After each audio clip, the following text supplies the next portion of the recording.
I don't know. I don't know if I'm morally opposed to I mean. like these girls consensual incest. This girl is like, I stumbled home. This is not the fucking path I wanted to go down today. Ladies and gentlemen, allow me to introduce to you the greatest show on earth. It's another edition of KFC Radio on the Barstool Sports Network, and we are back For a day. for just right now. But I kept thinking about all these things. What's it going to be like when we go back to sporting events and bars and all that? And in the beginning, I thought like the world's changed forever. And even with this, I was like, it's going to be weird when I'm back at this like wooden desk and we're sitting right here. It's going to feel, it feels normal. Like, It's a little strange looking you in the eye. Yeah. But luckily, like last night we talked, so I was getting got used eased to into like, it. talking to you face to face again. Yeah. But there's a little difference, like looking you in the eye. it's so ridiculous that like, we're like best friends and it's like, it's going to be weird talking to you. It's a little weird, Yeah, like it is. just because it's like We I haven't talked been. to you through a camera for so long. I mean, you have been this for big. fucking It's not 3-4 weird months. talking to you; it's weird Yeah. looking at you. Now, the reason why we got a little FaceTime last night is because John's my third child, and this was another perfect example of it. Yeah, Yeah. man, fucked up, man. We have to do. Like, so me, Nick, Marty, and Dana are going to West Virginia today, as you listen to this. We're doing a little something down there, and so I was coming down. It's a 7-hour drive from my apartment or from my house. So I was just knocking the drive in half hour. We had a few interviews this morning for you to come into the studio for him, and I decided to come to New York tonight. And I was gonna go into my apartment because my roommates who have like kind of stopped in and left again have told me it's like Christmas in there for me. That there's just boxes on boxes on boxes for me. Nice. I don't know what it is, but I was excited to find out. But wait, so by the way, do they peek in your room? Do we know? No one's peeked in my room. We don't know No. the damage. No. Right? I'm so There's gonna be so anticlimactic if there's just like nothing there. But I'm hoping that there's a whole ant colony. I'm sure there's gonna be a rat is gonna have eaten the Honey Nut Cheerios. Has to. Like there's gonna be a gnawed hole in that box Yeah. for sure. Aside from that, we'll find out. We will find out. But so I drove down last night, and before I left, my mother stopped me. I grabbed my shoulder, said, "Do you have the keys?" I said, "Yeah, you fucking idiot. Of course I have the keys." And I held them in my hand, and I walked out, got in the car, drove down 95 South for 3.5 hours.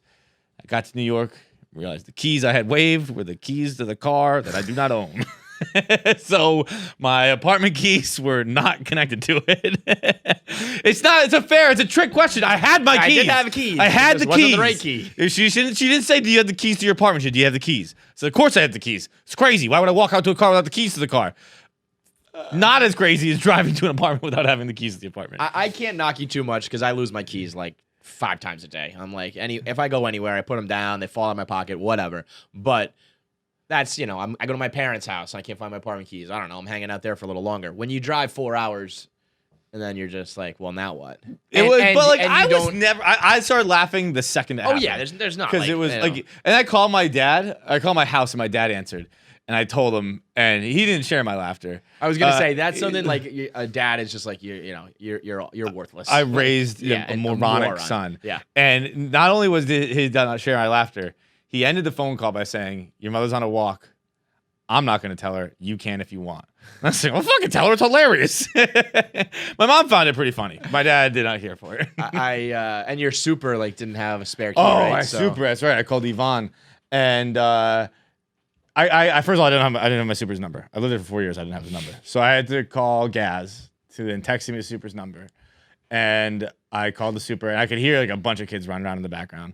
I know where he lives because he lives in the basement of our apartment building, and there's always 3 scooters out in front of their door, so he definitely has at least 3 kids. Right. And I could hear all of them running around in the background. And I said, "Yo, man, it's John in 3FE," as if he's ever heard my name or seen my face before. "Could you let me in?" And he goes, "You never give me key," and then hung up.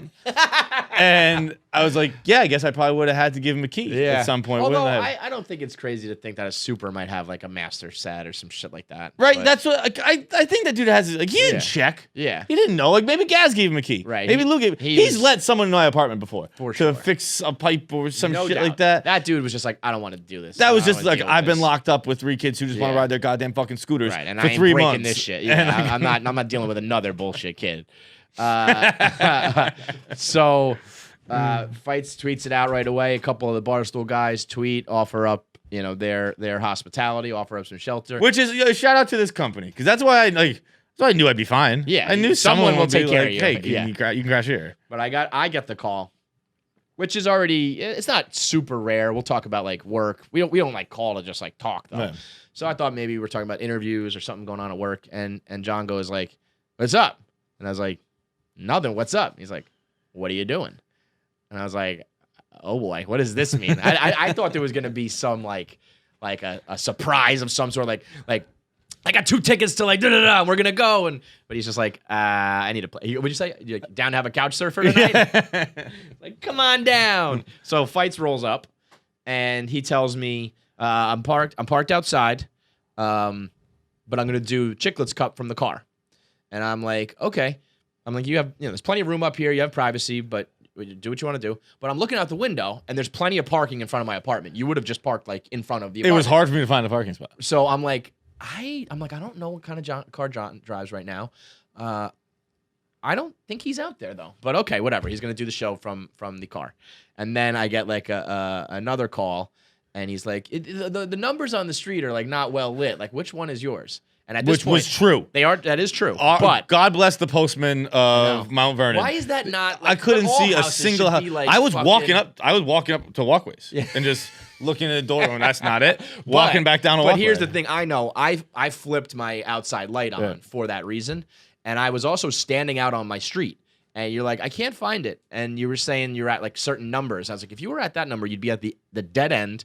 And I'm like, I don't think you're anywhere close.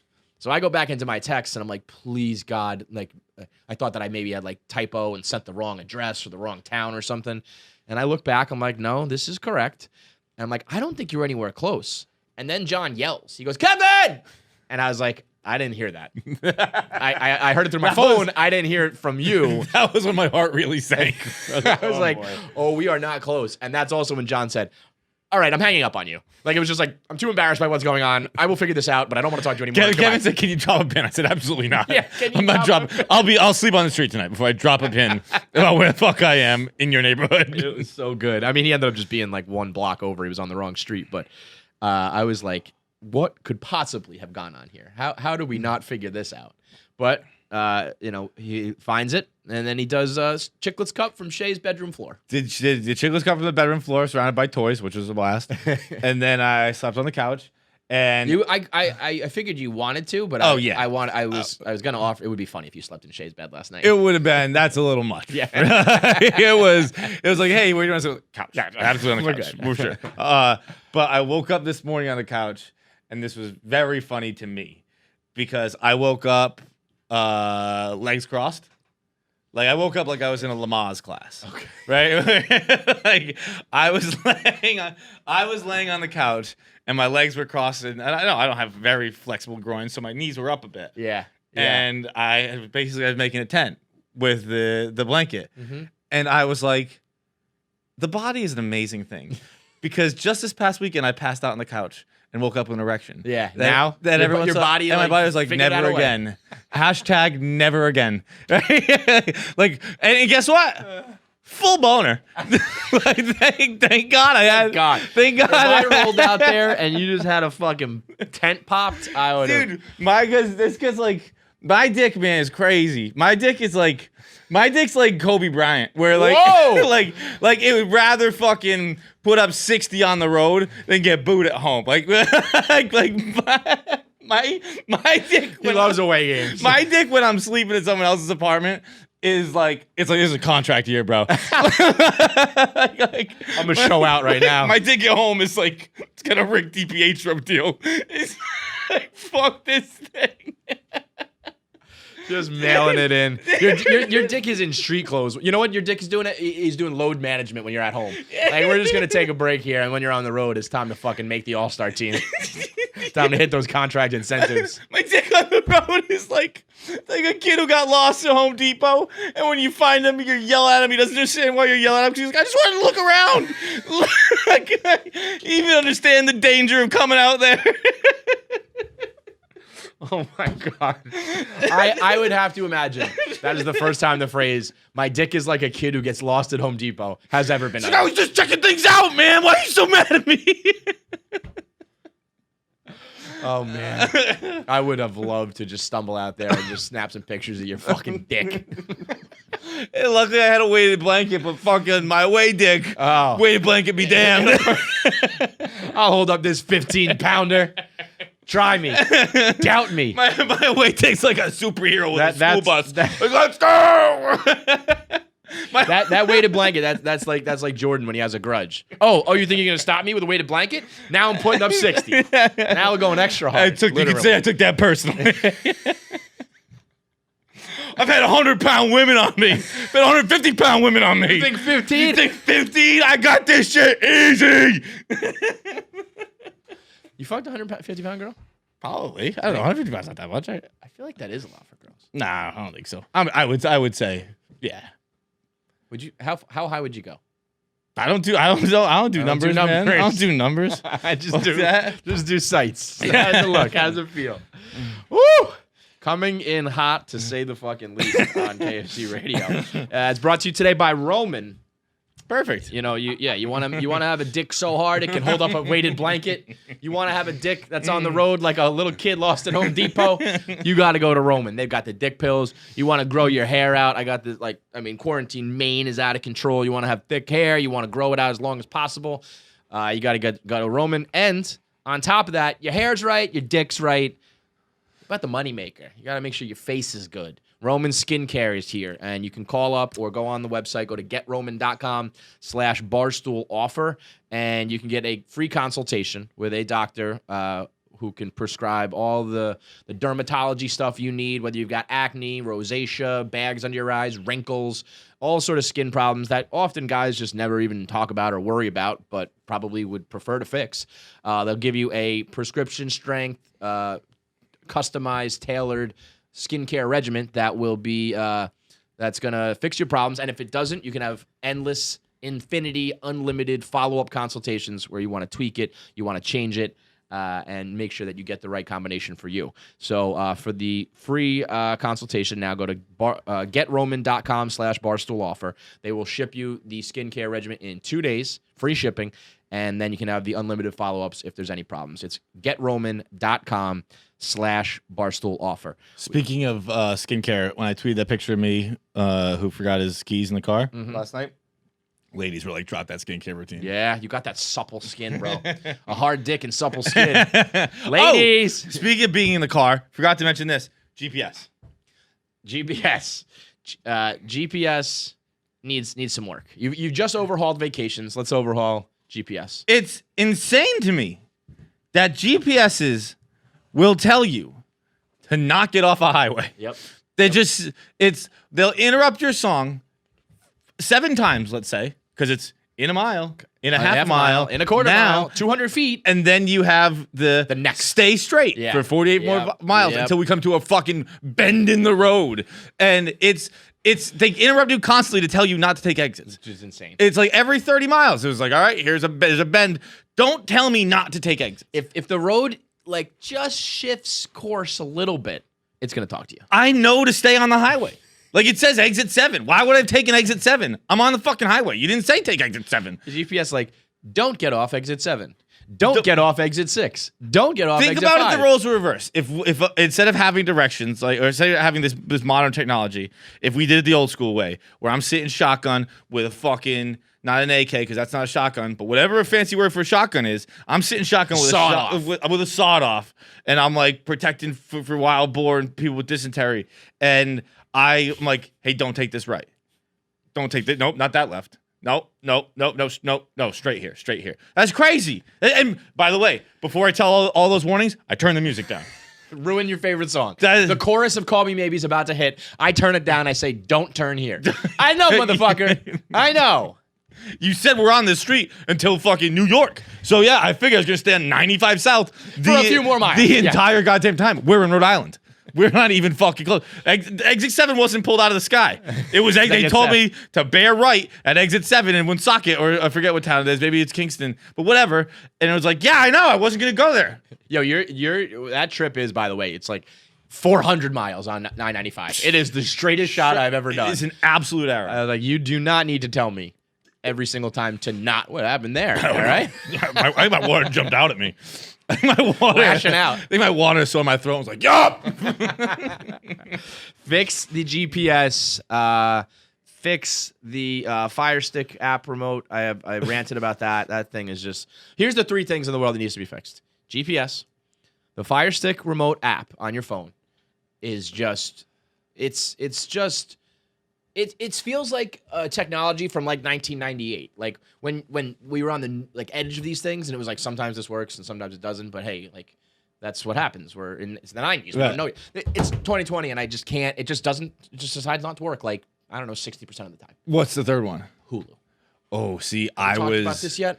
I know, but I was debating whether or not my third one was gonna be racism or Bluetooth. All right, 4 things. 5 things. But look, I was leaning towards Bluetooth.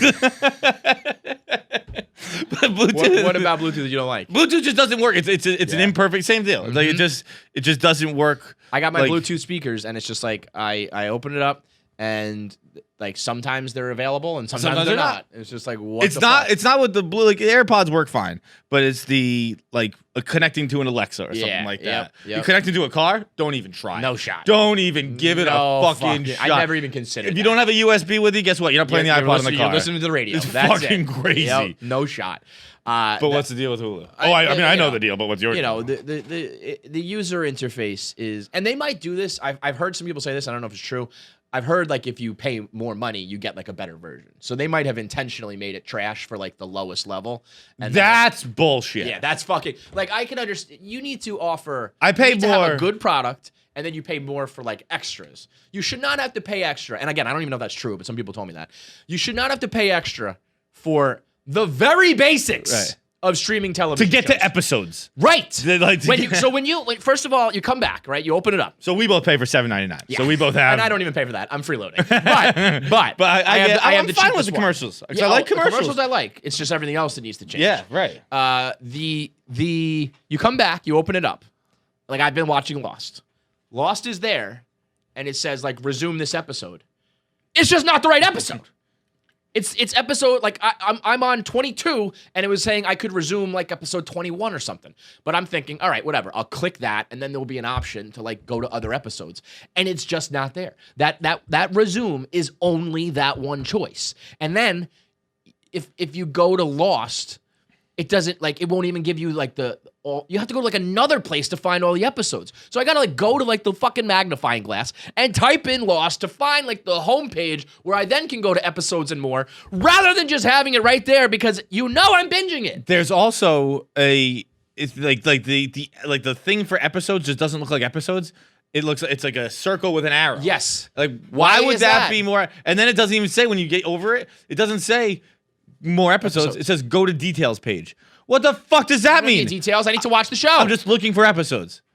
And finally, it's something we've talked shit about for years. Netflix just took this beating with a smile on its face because God bless Netflix. But we made fun of the "Are you still watching?" for years. And guess what? Incredibly important. Yeah, it is. Incredibly important. Because when you fall asleep and then you're 10 episodes later, it's like, fuck, I can't remember which one I was on. Dude, I rewatched 30 Rock recently. Finished the whole series. I might have watched 5 episodes. Because I just put it on when I got in bed, fell asleep, I woke up, you wake up a whole new season. Right? Yeah, entirely new season for sure. That is a necessary evil. That's like something that, it's like a hangover. Like we need to have some check involved here, otherwise we can't be trusted. Right. Like the whole system's gonna. It's like it's much easier to hit yes than it is to be like, oh fuck, where did I fall asleep? Right. Yeah. That was more of a. It was always kind of like a shame thing where it's like, stop shaming me, Netflix. It's like, no. This was a checks and balance. This was like a fail-safe. Right. And Netflix figured it out. They're smarter than you. they're Dude, Netflix, I learned this yesterday. Netflix has a higher market cap, whatever the fuck that means, than Disney. Really? They have a market cap of 153 million and Disney like 152 and change. That's big numbers. I don't know what market cap means. But Not how really, about this? really Here's another fun fact for you. What do you think the 2 most expensive or whatever valuable franchises in the world are? Franchise means everything. I think one's gonna be a video game, right? No. Fuck. Well, yes.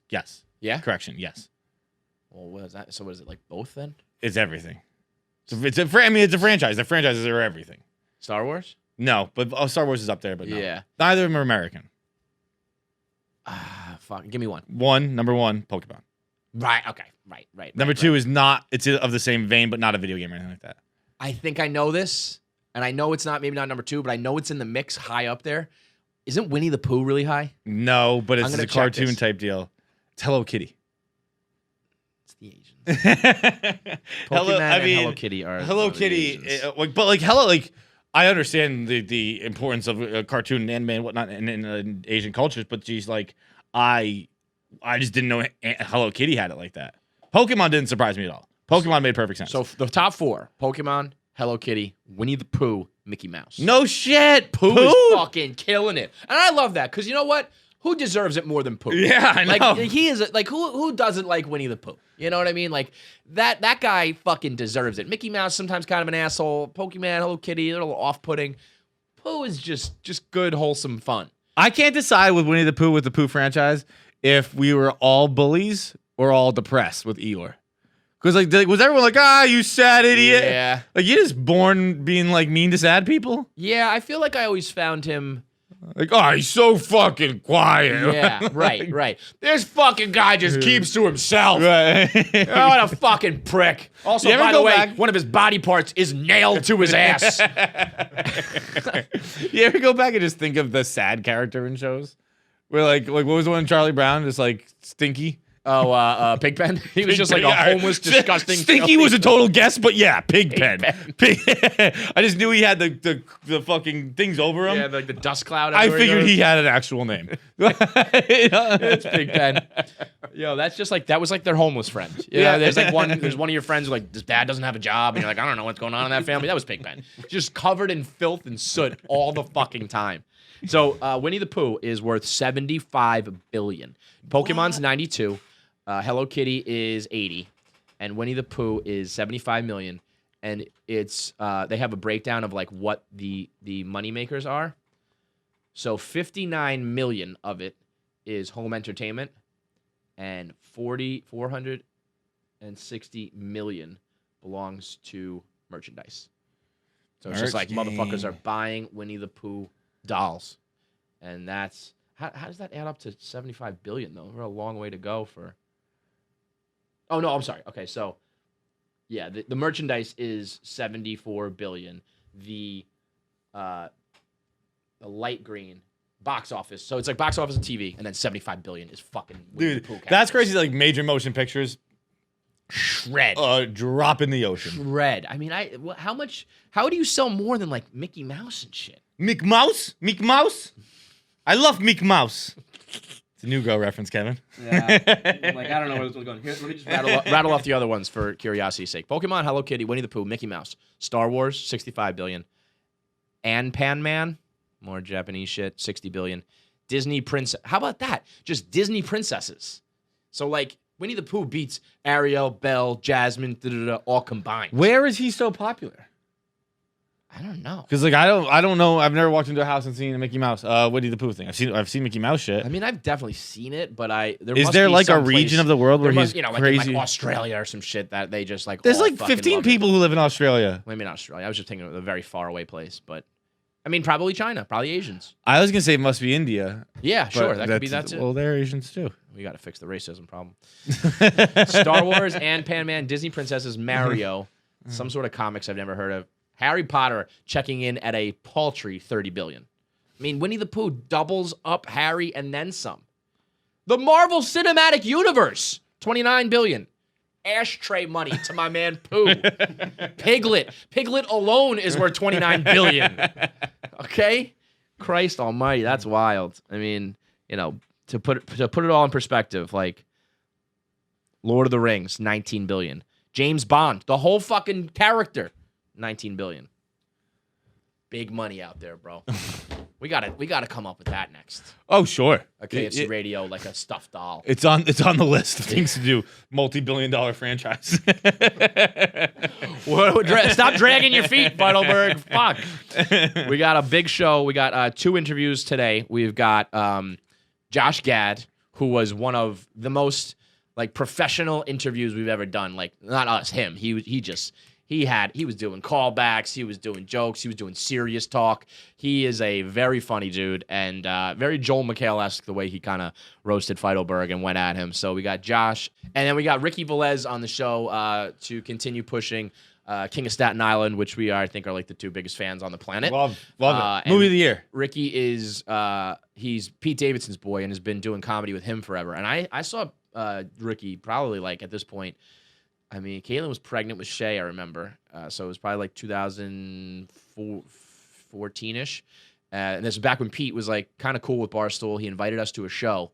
And Ricky opened for him, and I was like, "This is the funniest fucking guy on the planet." I saw Ricky, Pete, but Ricky, holy shit! I saw Ricky open for Francis. I believe. Right. I don't know. I'm not sure if I'm ready to say it to his face because I'm like 99% sure it was him. Right. Because the name rings a bell, and it was. I think he was talking about doing cocaine off his baby's head, and it was. I was laughing so. Let's fact check that before we bring it up. He's like, "What? You guys don't do cocaine Tuesdays?" I was dying. Great stuff.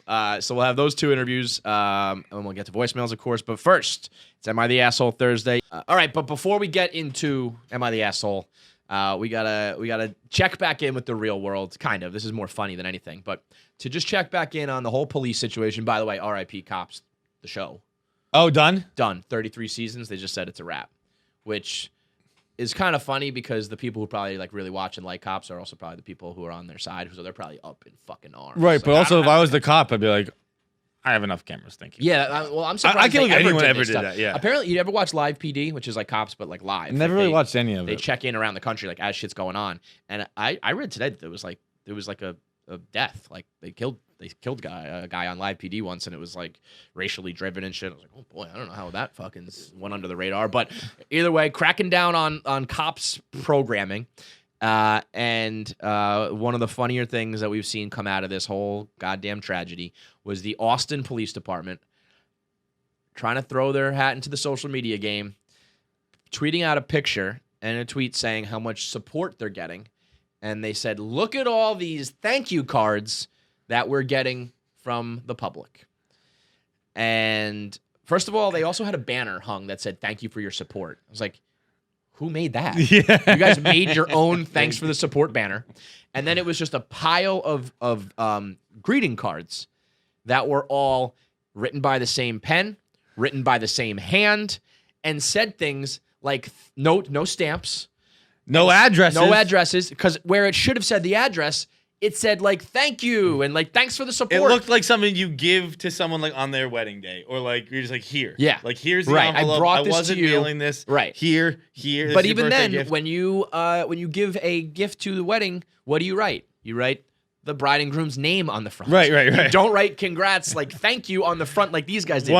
All of it was the envelopes, not the actual cards, saying thank you, and it was written in very obvious like calligraphy. The same exact font. Like one just says "you," letter U, are appreciated. Who you can't put something that says "you are appreciated" in the mail and it ends up at the police station. That's not how it works. And let's say hypothetically, theoretically, that these local citizens were all walking by and dropping them off by hand. They all decide to use the front of the envelope as the place for the message. Like maybe one person, because I was thinking maybe I would write congrats, like to, Susie and Steve, like whatever. But everyone to write thank you and appreciate it on the fucking envelope. Yeah, what do you put? Because guess what? There aren't many messages you can put in cards.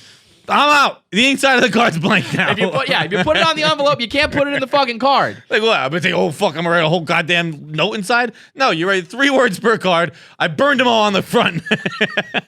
I blew my load. I got nothing. The inside just says John now. Now it looks crazy.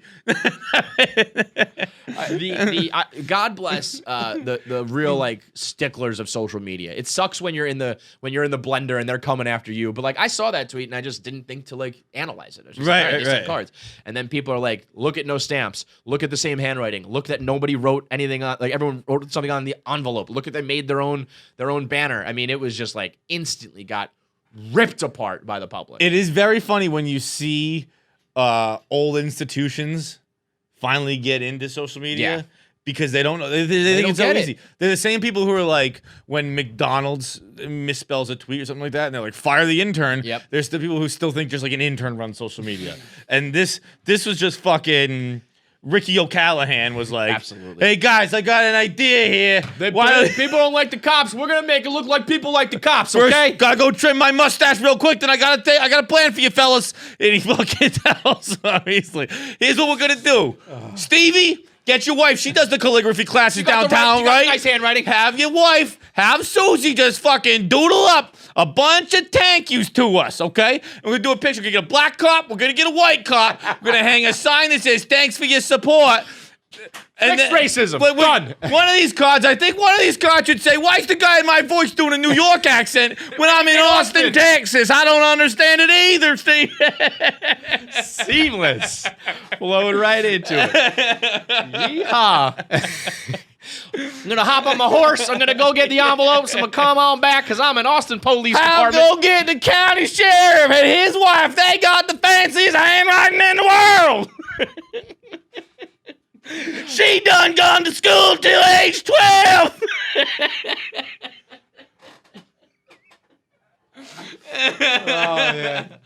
That was a seamless transition. That was awesome. That was unbelievable. I was thinking it. I was like, I'm gonna let him go. But like the fact that's where people don't know like the social. Like we are like grizzled veterans where it's like you spill again. How did that happen again? It's jumped out again. What the fuck is going on? Kid's got a drinking problem. You put up a picture of like, hey, look at my sneakers, and it's like, well, they're also gonna find like the dildo in the back, dude. They're gonna like tear your shit apart. So people like us know that, but those guys were just like, yeah, no, people will just think it's greeting cards that were absolutely sent in by real people, and then they will think that like the police department is well liked in this town. I mean, you dumb It's fucking so bad. assholes. So Get I'll out tell of you your what, own it's incredibly goddamn- brave. Incredibly brave to leave that tweet up. I know. I'm impressed with I that. know. I'm surprised there wasn't like a follow up, like the way they were like all the follow ups have been like, yeah, that protester just tripped. Yeah. No. We had an initiative in our town where everyone was going to write thank you on the envelope and drop it off. That's what it was. It's just a special thing that we do here. So, yes, more people can't get out of their own goddamn way, and the internet just being the best and the worst all at once, all at the same time. All right, so let's get into it. It's Am I the Asshole Thursday. I'll start off here. This one was actually from Reddit Chips, which is just kind of like Am I the Asshole? But they don't just say the phrase Am I the Asshole? I, 28 male, found out that my girlfriend, 25 female, once had a threesome with her sister, and it creeps me out. I've been dating this girl I'll call Jess for over a year. From the beginning, she was a great girl. We really clicked. So generally, things have been going great. But recently, I got a huge curveball. A couple weeks ago, we were hanging out with her sister, who I'll call Ann. I've hung out with Ann before, and she seems like a great girl who's actually very similar to her sister. We were drinking quite a bit, and that night, at one point, Ann brought up a sexual encounter she had. While I'm not a prude, I really didn't feel comfortable talking about sex with my girlfriend's sister, so I said, hey, let's steer this back to PG topics. At that point, Ann kind of laughed and said, she said, it's not like talking about sex is a big deal, given all we've been through. I just thought that it meant they were sisters, but Jess had a weird look on her face, so I asked her what she meant. After some prodding, they basically admitted that 3 years ago when Jess was still in college, she brought home a guy one time when Ann was visiting her, and they basically had an unplanned drunk threesome. My reaction was just, what the fuck? Both Ann and Jess seemed normal, maybe even slightly conservative, so the idea that they'd do this is batshit to me. I asked them if they regretted it, but they said even though it was a mistake, they don't necessarily feel bad about it. The booze was hitting us pretty badly. We called it a night. The problem is somehow the situation really bothers me. I know it sounds like a fantasy to some people, but I find it quite the opposite. I don't really know how to explain it. I suppose they did nothing wrong per se, but the idea very much weirds me out. I'm not really sure what advice I'm looking for, but I want an outside perspective. Should I have another conversation with Jess? Am I making this a bigger deal than it should be? But I feel like I'll never be able to look at her the same way. I feel like we've gone down a pretty crazy, dark path here on the internet where being a little uncomfortable by incest is like he's got to like tiptoe around it. Like, I'm sorry, is this wrong? Am I going too far? The problem is it's incest. The problem is your sister fucked your sister. Yeah, that's the problem. You don't have to really explain that one. We should all know that. Maybe people. Well, let me I look at guess the like they top can't comments, get like, not like you can't procreate. So is it even incest if True. there's no possible procreation? Come on, nobody's upset about the like incest for the Down syndrome kids. We're worried it's fucking weird that you were like, well here, okay, let's let's go through it though, because you know, is there levels to this shit that you would find acceptable, or is it just like any sort of like if they never touched each other, does that make it different, or is it just like you were doing a sexual act with your sister? No, remember there was what was it? Were they Playboy twins or something like that? Where it was like. I feel like there might even been like a wrestling sisters or something like that. This was on the blog once. Remember Dave said it was hot, and we were like, "This is fucking creepy." But it was hot at a time. But when I was younger, it was hot. Like they were like Playboy sisters. Where I was like the I whole, forget like, if they're twins Playboy thing or Hustlers or whatever. Yeah. They probably weren't even real sisters. Right. But spoiler alert. And in pornography, you ruined the plot. In pornography, they lie sometimes. Yeah. But it was. I forget what it was. I forget what avenue I found them on, but they're definitely two sisters who would fuck each other. It's not like see that. I mean, and it was like, but like when I was like 12, I was like, let's go. I know, but even like Pornhub, they say step. They at least make it like, you know, wait, we're not totally fucking crazy, and that's coming from the porn website. Even they make sure they specify, you know, it's not genetics. I definitely would have. This would weird me out. Like I think it would be, but I think I would probably like. I don't know if I'd be able to get over it. No, I can't get over anything. Yeah. Well, but, okay, fine. But would you, like, yes, of course. I just let everything sit inside and fester and don't do anything about it. I'll shut the fuck up about it because what still botters the hell out of me. So you would just keep dating her? No. Okay, no. This so, isn't one. No. Like this would be a like. I was talking to Rocket. Well, yesterday. yeah, because I probably wouldn't break up with her. Well, right, but you would want to break up. I would want to break up with her. Yeah. And I would hate everything about it. But so that's just I- you being like, you know, we talk about nobody wants to go through the breakup. But for a normal person, a well-adjusted, emotionally secure, stable person, they would say, okay, this is done because I can't be with you. Yeah, Which I is guess tough. maybe I mean, I it's might harsh. even pull the trigger here. I might even like. It's kind of do harsh if it's like it was like a one-time thing. It seemed like a mistake. They both are like, oh, that was crazy. But like, hey, it's the past is the past. Look, to man, be like, it's over. But I think I'd have to think it's over. If you fucking came to me and you're like, look, one night in college, I got really drunk and I fucking murdered this kid, and I feel really bad about it, and it's never gonna happen again. I'm like, but I don't know. I'm like, the murder's gonna be tough to get by. You you maybe like theoretically like fingered your sister. Just because you made a one-time mistake that you feel bad about. It's a catastrophic one. That's not on me. But I guess that's not me to forgive That's that. where he's like, you know, they didn't do anything. I don't know. Do you think incest is like wrong? I mean, I know it's like taboo and like clip that shit. Clip that shit. That's the intro. That's the intro drop. Like, it's like gross, and I think it's like you shouldn't do it. But is it like inherently wrong to, you know, fool around with? I mean, I think so, but I guess in this case, if you're just like sisters of the same age, where it's like if you were like a 17-year-old sister grooming like a 2-year-old sister and then waited until she was like 18 and then like hooked up, like that's like if you just grew up the same age. I don't know if I'm morally opposed That's what to I mean. Like, if these girls were just, consensual like, incest. this girl is like, I stumbled home. This is not the fucking path thought I we were gonna wanted to go down today. if a girl came home with a guy or boyfriend at night in college drunk, and like the other sister shit faced and is just kind of like, I don't know, joins in or some shit. Is it like, are these like bad people we're talking about?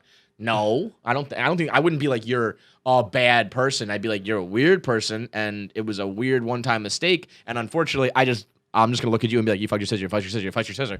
And so I don't think we can be together because of that. But I don't know if I would be like, you know, I'm better than you. You're wrong. I mean, you're they bad, probably get didn't outta hook here. up or anything, because like I guess it's not that weird. Because like if the roles were reversed, it was like, yeah, me and my brother tag team this chick. Like people would be like, oh, that's cool, bro. Yeah, Not me, but there are people. I was gonna say that would weird me out too. But there's definitely people who think that's like, yeah, Like, cool. oh, sick. I mean, that's, you know, the double standard. If I might be coming around on this. If it was like he was fucking me and my sister was sitting on his face, like there's no, you know, you're not touching any, you know, nothing's Right. really, you're not crossing streams there. But it is like, well, okay, but you know, you were like looking at like your sister's asshole while she got her pussy eaten. That's fucking weird. But yeah. that's what I'm saying. Is there lines? It's like if you kiss, that's if you touch, if you like went down, you know, there's a lot that it can get worse. I think like bare minimum it's bad, and then it can get like Bare wow, minimum, I'm you're still fucked. out. Yeah, but it can be. But I think your justification for breaking up, I think that is going to be determined by what really happened. Because I could definitely break up with a girl, no problem, if I was like, you went down on your sister. you're gone. That's it. And I would feel justified in doing so. If it was like, like I said, we both were like kind of hooking up in the same room. Like, what if there was another guy? What if there were 4 people and it was just like sisters had sex next to each other in dorm room bunk beds? No, that's not weird. Well, I mean, yeah, it's still weird. It's weird, but okay. It's not. It's so not then, like what you did. What? It's just like, oh, I wish I didn't hear that. Okay, so what if now you take out the other guy? There's one dude, and they took turns.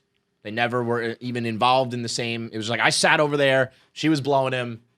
She was done. It's gonna be weird. It never is not gonna be weird. Yeah, there's no combination where I can be like, oh, all right, okay, no big deal. Right. It's always gonna be like, what the fuck. But if this was like the perfect girl, otherwise, I mean, he's 28, she's 22. I don't know. If you were like thinking about marrying this girl, what is that?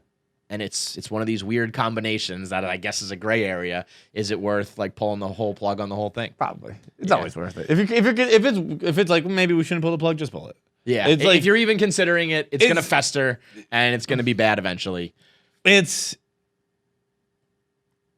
I don't know if you can say it's wrong. That's what I mean. Yeah. It's a moral discussion. It's weird. Look, it's taboo.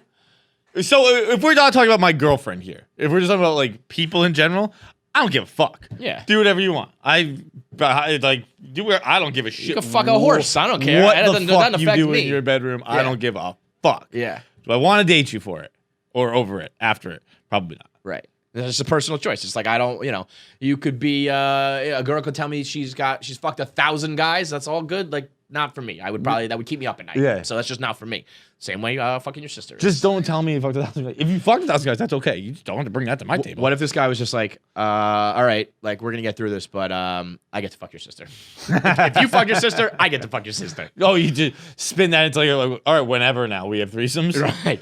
But no, I wouldn't want that. No, I don't think I would have no desire. What I think I'd be is like, weird, you guys took Christmas pictures together. Yeah. That's nuts. I feel like I would imagine. If you say you can't fuck anyone you regularly celebrate holidays with. Or like ever like took a bath with. And like I'll date you after it. I feel like most sisters would be like wouldn't even like want to see like their sister naked or anything. You know what I mean? I feel like it was like those are usually like separate worlds. I feel like to then dive in, it's like there's probably more at play here. I feel like I don't know if it could just be like a one-time thing. I feel like this happens like almost for a reason. Like what? I don't know. I just feel like there's probably more like psychological shit going on if you're just down to fuck your sister.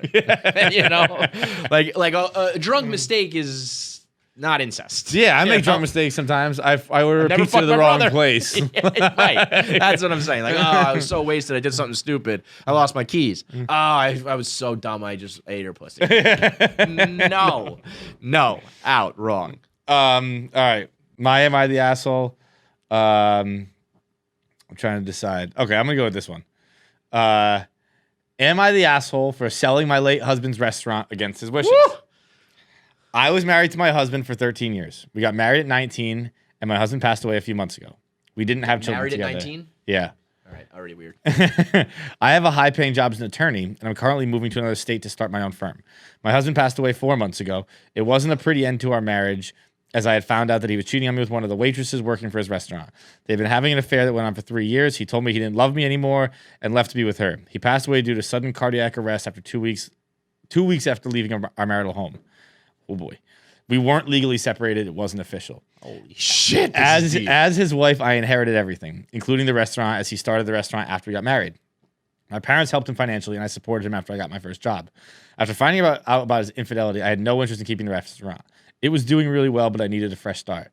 My husband was emotionally attached to his restaurant, no shit, and wanted his kids to take over after he died. They didn't have kids. Right. Yeah. Okay. He wanted to be a family enterprise.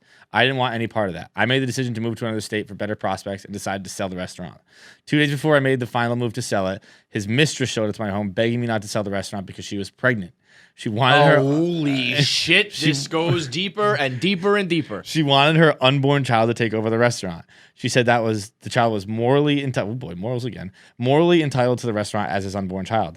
I simply asked her to leave and went ahead with my decision. Am I the asshole? I don't think so at all.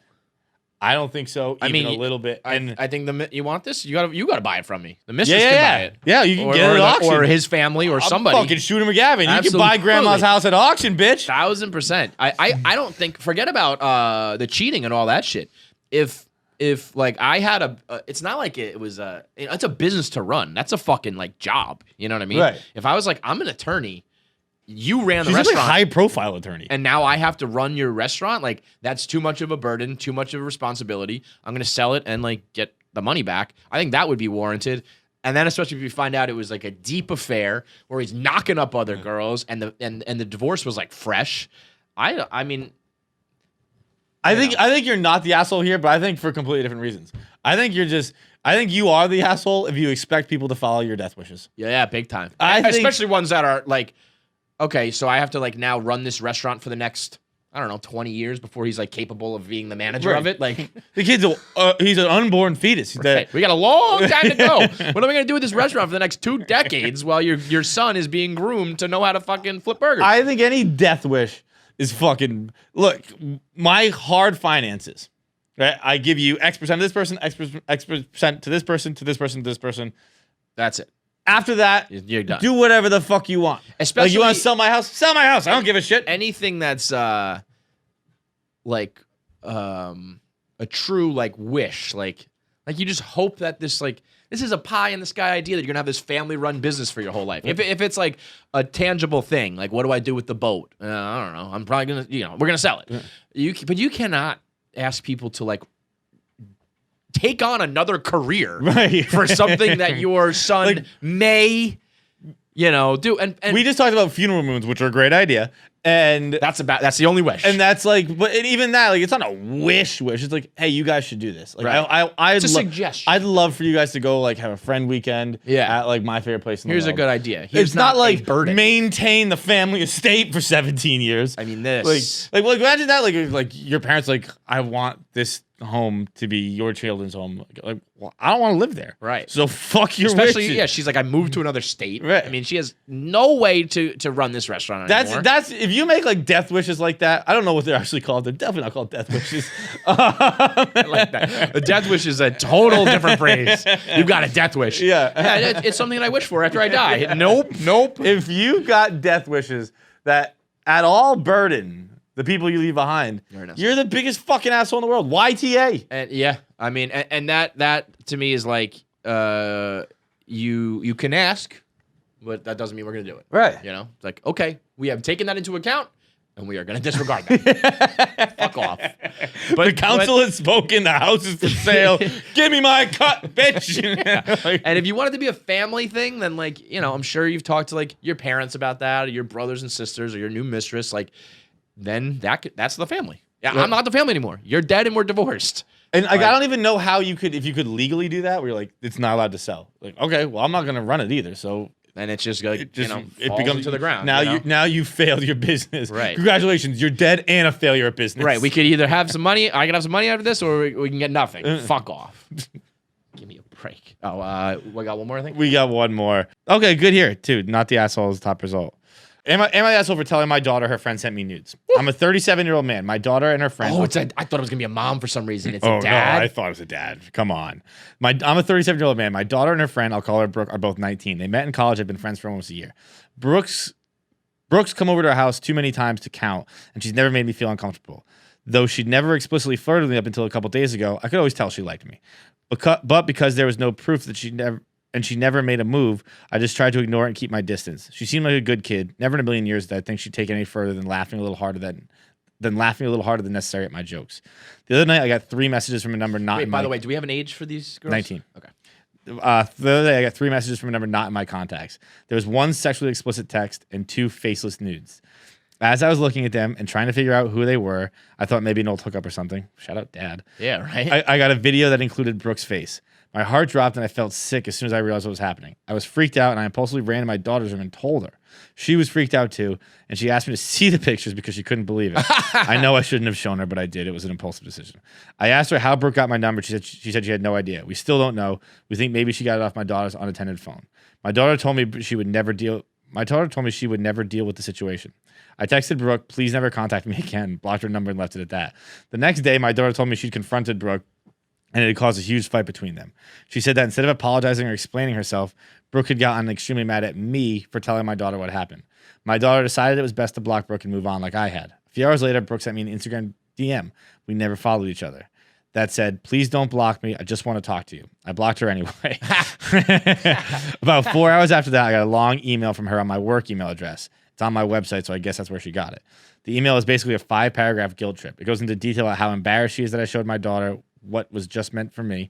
She talks extensively about how you shouldn't give out private information, and how if I wasn't interested, I should have told her and kept her secret instead of going to my daughter. Never once did she apologize or acknowledge how wrong it was for her to send me those messages. She just tried to make me feel bad. And honestly, it's sort of working. I don't know. I'm conflicted.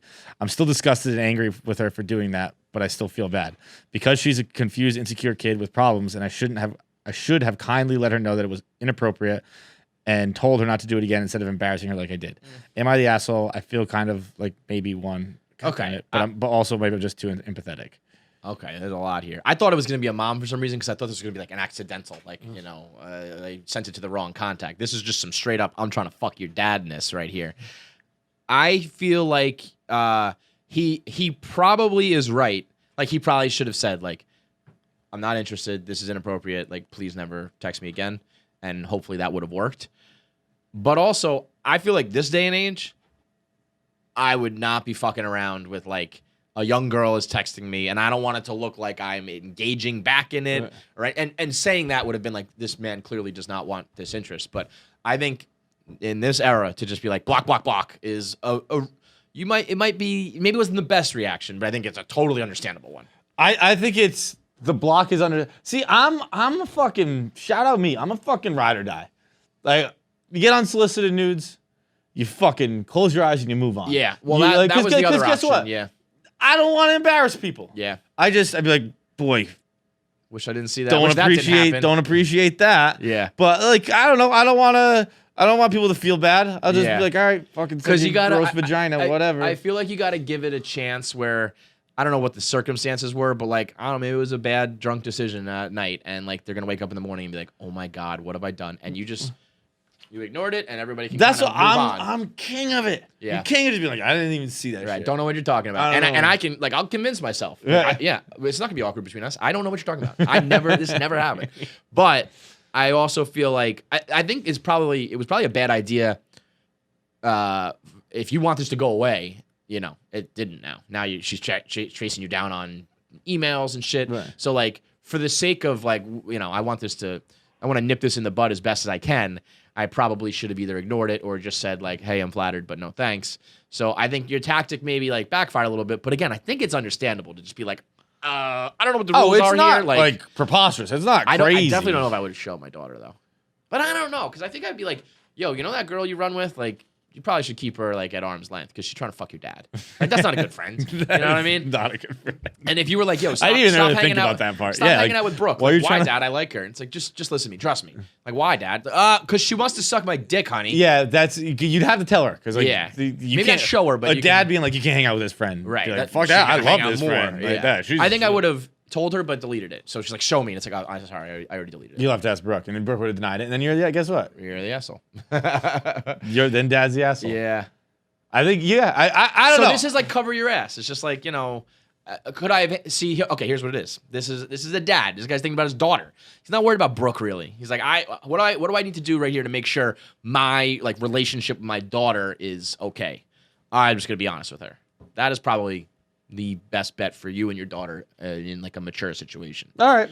Would I probably wouldn't do that, I would. but that's do as I say, not as I do. Last before we move on, I mean, do you think he liked it though? Without a doubt, dude. Do you think he like watched it a few times? I don't know, but Do you think he jerked off to it? No.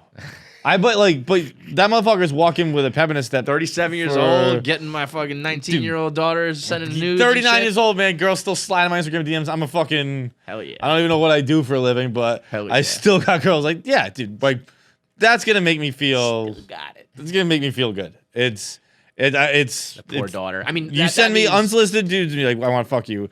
I'd be like, word. That I wouldn't fuck you, but I'd be like, okay, word. like thank you, Yeah. but no. That means maybe this is the first time he's gotten nudes, but like that dude's like the hot dad, and his daughter has heard it over and over and over again. Like, I want your dad to fuck me. Poor girl.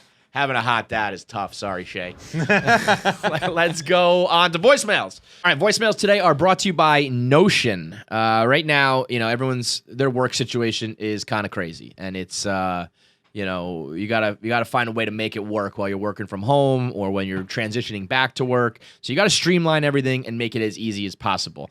Right now, you're gonna have to, the way things are currently constructed, you gotta have your documents, you gotta have your calendars, you gotta have your meetings notes, you gotta have your to-do list, and it's all over the place. It's all scattered and it's a mess. Why not get down with Notion, which is a one-stop app that covers all of it. When your work is scattered across all your different tools, tabs, programs, computers, whatever, your brain's going to be scattered too, and that's where Notion can do all these jobs, letting you consolidate your tools and all the work tools you use every day. You're not going to burn time searching for the right version of that document. You're not going to have to chase down different teammates and coworkers who have the information you need. Notion gives you one place that makes all your work easy and all your answers easy to find. Notes, docs, management, databases, a full platform that's completely customizable to get your work done the way you want it done. It's an all-in-one app, and it's easy to set up. It makes it kind of fun to just bang out your to-do list and cross things off. It's all your information centralized. Keep it that way with a fast, easy app that keeps everyone on the same page. Go to notion.com/KFC. You'll get 10% off a team plan. Man, I think about like Portnoy could have used this shit when he was like starting out. If you're starting out a company, you don't know what the fuck you're doing, get on board. Because I can tell you the alternative doesn't work. No. Be like, look, this is so much easier. You'd be like, fuck you. I like writing in crayon on my on my notebook. So go to notion.com/KFC and get 10% off when you sign up for a team plan. Hey guys, it's me, Arousal Girl, I guess. What up, girl? Awful name, but first thing, my bad on the voicemail. I don't remember leaving that, and I'm pretty sure I was super fucked up. So I'm fucking annoying, and that was the most obnoxious voicemail I've ever left in my life. So I'm really fucking sorry. Don't be sorry. Not at all. Like all of your hate, KFC. Yeah, it's fucking real. It fucking sucks. Don't ask me how I have no idea. I have no idea how it starts. Like, you turn like 31 and your life just like, hey, have this fucking sex disorder. That happened. I have no idea. And basically, it's what Fight said. It's insane. I guess I'm a dude. I don't know. And I don't have any like shame about it. And I have no idea what I was fucking thinking calling because it's just so fucking, I'm an idiot. So, yeah. If you have questions, you can ask. I want to have sex all the time. And after I have sex, I could just like keep going, and it doesn't stop. Like so you're not a guy. Into doors, yeah. like, Well, that's the thing. Isn't like, this, it's a fucking nightmare. So again, sorry for the most obnoxious voicemail. It wasn't obnoxious at all. I cannot believe that happened. It was great material. So really? I'm totally like I'm polite. personally offended that she thought that was annoying. It wasn't annoying. That was a great voicemail. Isn't this kind Did of... we act like we were annoyed? I thought we were kind of laughing about it. I was skeptical. But I'm not saying, I think it's mental. That's all I'm saying. I don't think anything's wrong with your pussy. Oh, I believe in it. I believe that there is something Yeah? wrong. Yeah. What, just like blood I don't know, is I just constantly believe flowing doctors. to it or something? Huh? I just don't know what it could be. I don't know. Like, every time like you if your dick stays if hard. you got to wring out your underpants every time you take them off, like there's probably something wrong with your vagina. See, no, I think that's something wrong with your head. I don't think so. I mean, or maybe it's mental. Because I think all girls, like when she's like, I can just keep having sex. It's like technically all girls can do that. They just are like, that's enough. Well, I think girls would dry up. Right? Yeah. I mean, I guess after a while, it would be like physiological. But I'm saying there really is. Look, I've definitely had girls just be like, "Look, that's I enough. can't do this That's anymore." All right, Mr. Fucking. Well, it wasn't out of pleasure. It was out of like this is ridiculous. Yeah. What are we doing here? Wrap it up, B. Yeah. I mean, what do you do? Like, do you just like commit to a life of like the nymphomaniac life, where it's just like, all right, well, I just have to like find a guy or like a club, like a sex club or something that just keeps going. Dude, you just fucking masturbate a lot. Yeah, but she said that she was like, it just doesn't stop. Yeah, I know. Yeah. Again, That's your life now. Again, You're just I'm permanently aware. doing it. Yeah. Like the fucking wind hits me a certain way. I'm like, fuck. But all right. I You ever walking down the street and the wind makes you nipple hard? You're like, son of a bitch. I gotta jerk off now. Fucking Mother Nature just tickled my taint, and now I gotta go fucking masturbate because I caught a breeze. Like that's an actual conversation I've had in my head before. bar is so low. So I get it, where it's like, you gotta be. I don't have time for this right now. Yeah, I can't. It's like, come on, you serious? But I don't know about you because I know you're a prolific masturbator. Like you'll just bang out double digits on a lazy Sunday. I reach a limit where I'm like, physically, like my dick hurts and I don't want to do this anymore.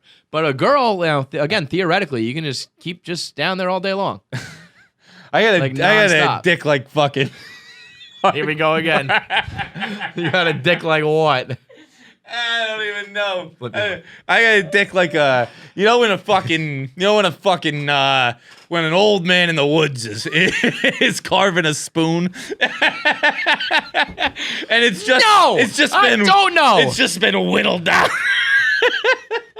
He starts with a log and he ends with a spoon. That's just all day in the back of the house, back of the shed, just. Yeah. Your dick's like a crayon that just gets, it starts out big with a point and it just gets whittled down to a little fucking nub. Burnt sienna, dude. Holy Christ. My dick is an old man. I don't know what's worse, a young boy in Home Depot or an old man in the woods. Either way, My your dick has not taken appealing. a lot of heat in this episode. lot of heat. Poor dick catching ricochet shots. Guess what now he's thinking. He's like, guess what? As soon as we get out of the street, I'm gonna get you horny, bitch.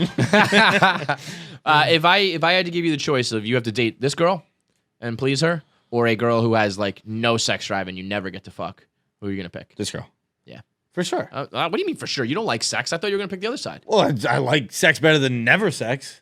Do you? Because I think just like one episode ago, you said if you told me I didn't have to have sex anymore ever again, I would say okay. I'd say I would survive. I'd say I'm not a sex addict. Got it. Right. She would have to initiate. Right. A lot of times, but I'm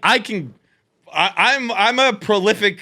My dick's like a drawbridge. It can go up and down whenever the fuck I want it to. If you were like, yo, I'm horny, I'd be like, all right, let's have sex. Let's go. Like, Yeah, it's fine. yeah. But would you ever?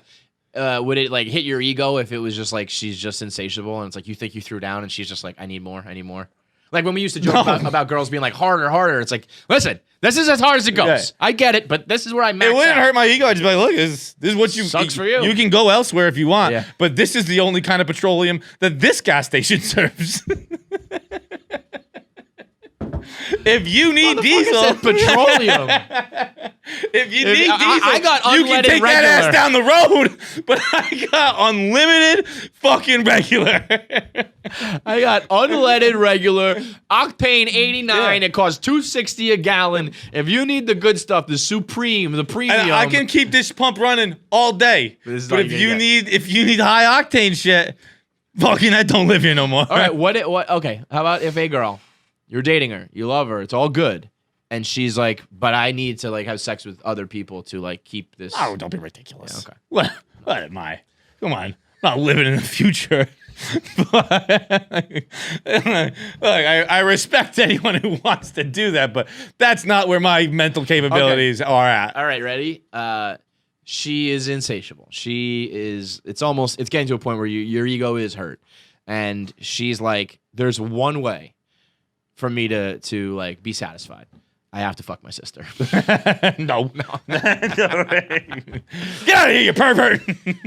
You horny little incest slut. Get out of here. Next up. What's up, guys?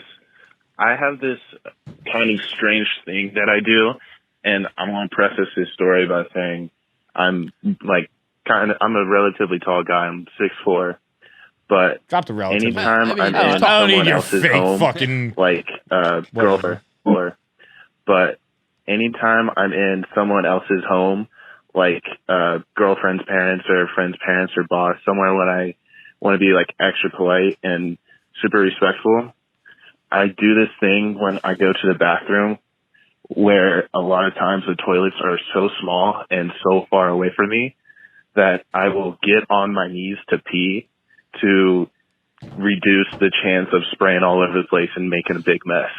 I feel like that's kind of weird, but I don't know. It works. You and feel so far I haven't had any like problems that's with it. kind of weird? This is the most outlandish and preposterous voicemail we've ever gotten. You need, first of all, you're not tall enough for that. Yeah, you're like, a couple like you inches taller started than playing us. it coy, and then you're like, also I'm the Jolly Green Giant. If Yao Ming gets down on his knees to piss, maybe even then I'd be like, I don't know, that's pretty weird too.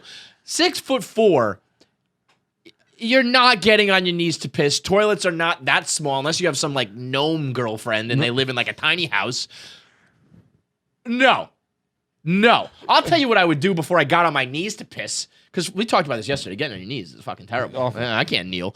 I would spray the toilet and just clean it up before I got on my knees. I do that all the Anyway, time. yeah. Just, it's one of the more outrageous things that men do, at least the two men in this room, where it's like, I could bend over and pick it up and give myself a little bit of work, or I can delay that work by 1 single minute. Sit there. And sit there and Mr. Miyagi get toilet Well, you know what seat. it is? Because I firmly believe in never shooting yourself in the foot. I'm never going to snitch on myself. I'm never going to confess to anything. If I can maybe potentially get away with it, I'm going to try.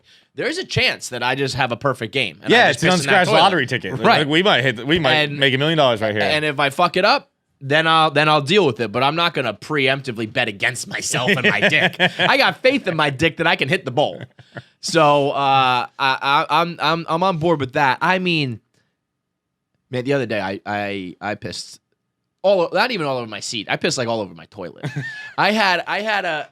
You ever have a moment? And I don't know whether it's back of the bowl. like the whole fucking. By thing. the way, Let me your explain. toilet is impossible to flush. Yes, I thought I broke it twice. Yeah, you gotta like really go. popped the all way top down. off. Yeah, I got in there like a should've told you that. plumber. I was like, I got in there like a plumber. I just pulled it by the chain. Well, so the chain ripped recently, and I was doing that every time I peed. I was just like pulling the chain, and then I rigged it up with some PVC pipe. Fucking Bob Vila over here. But yeah, I should have told you. You gotta like really slam that shit down. But I audibly said, "Oh no." It was just pee, but I was like, "Oh, no, boy. this ain't great. Can't go over to a guy's house and break his toilet time one."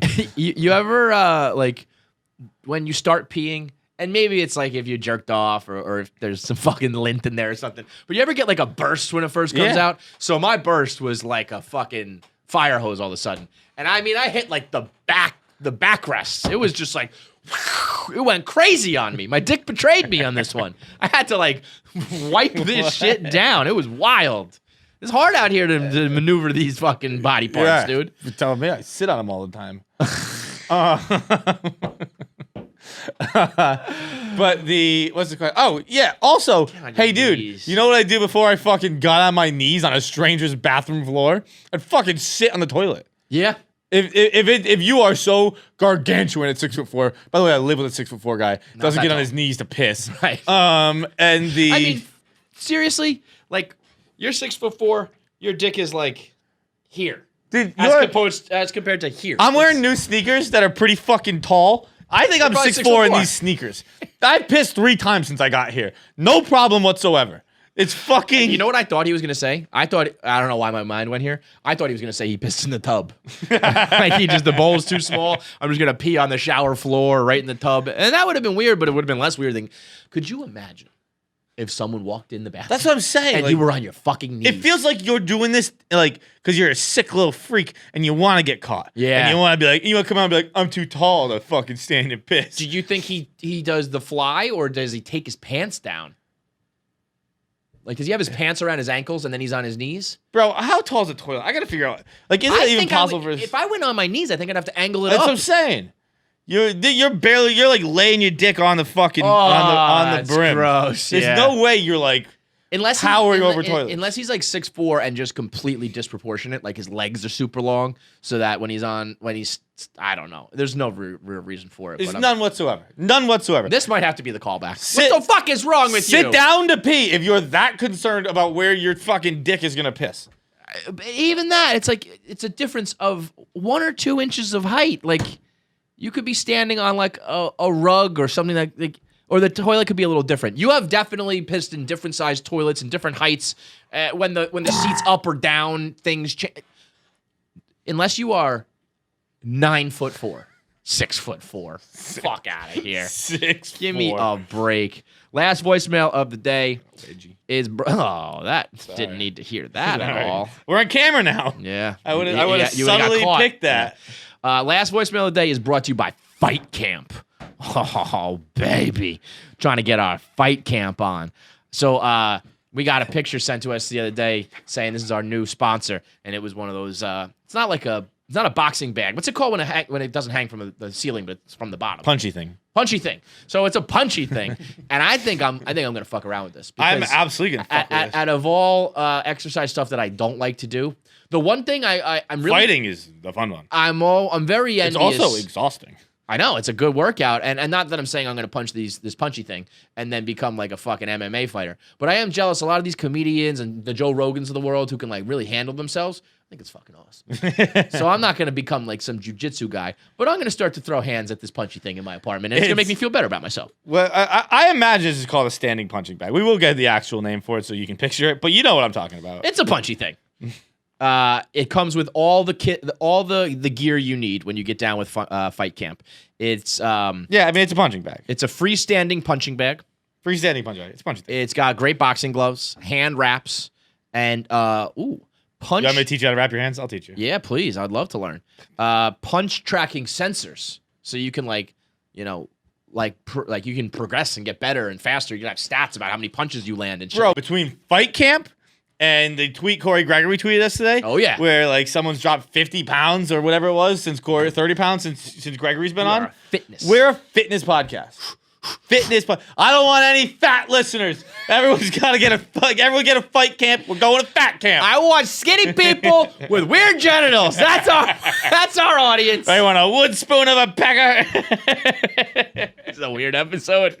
Yo, I'm totally down with this. When you think of fitness now, you think of Corey G, John Henry Feidelberg, Kevin Clancy.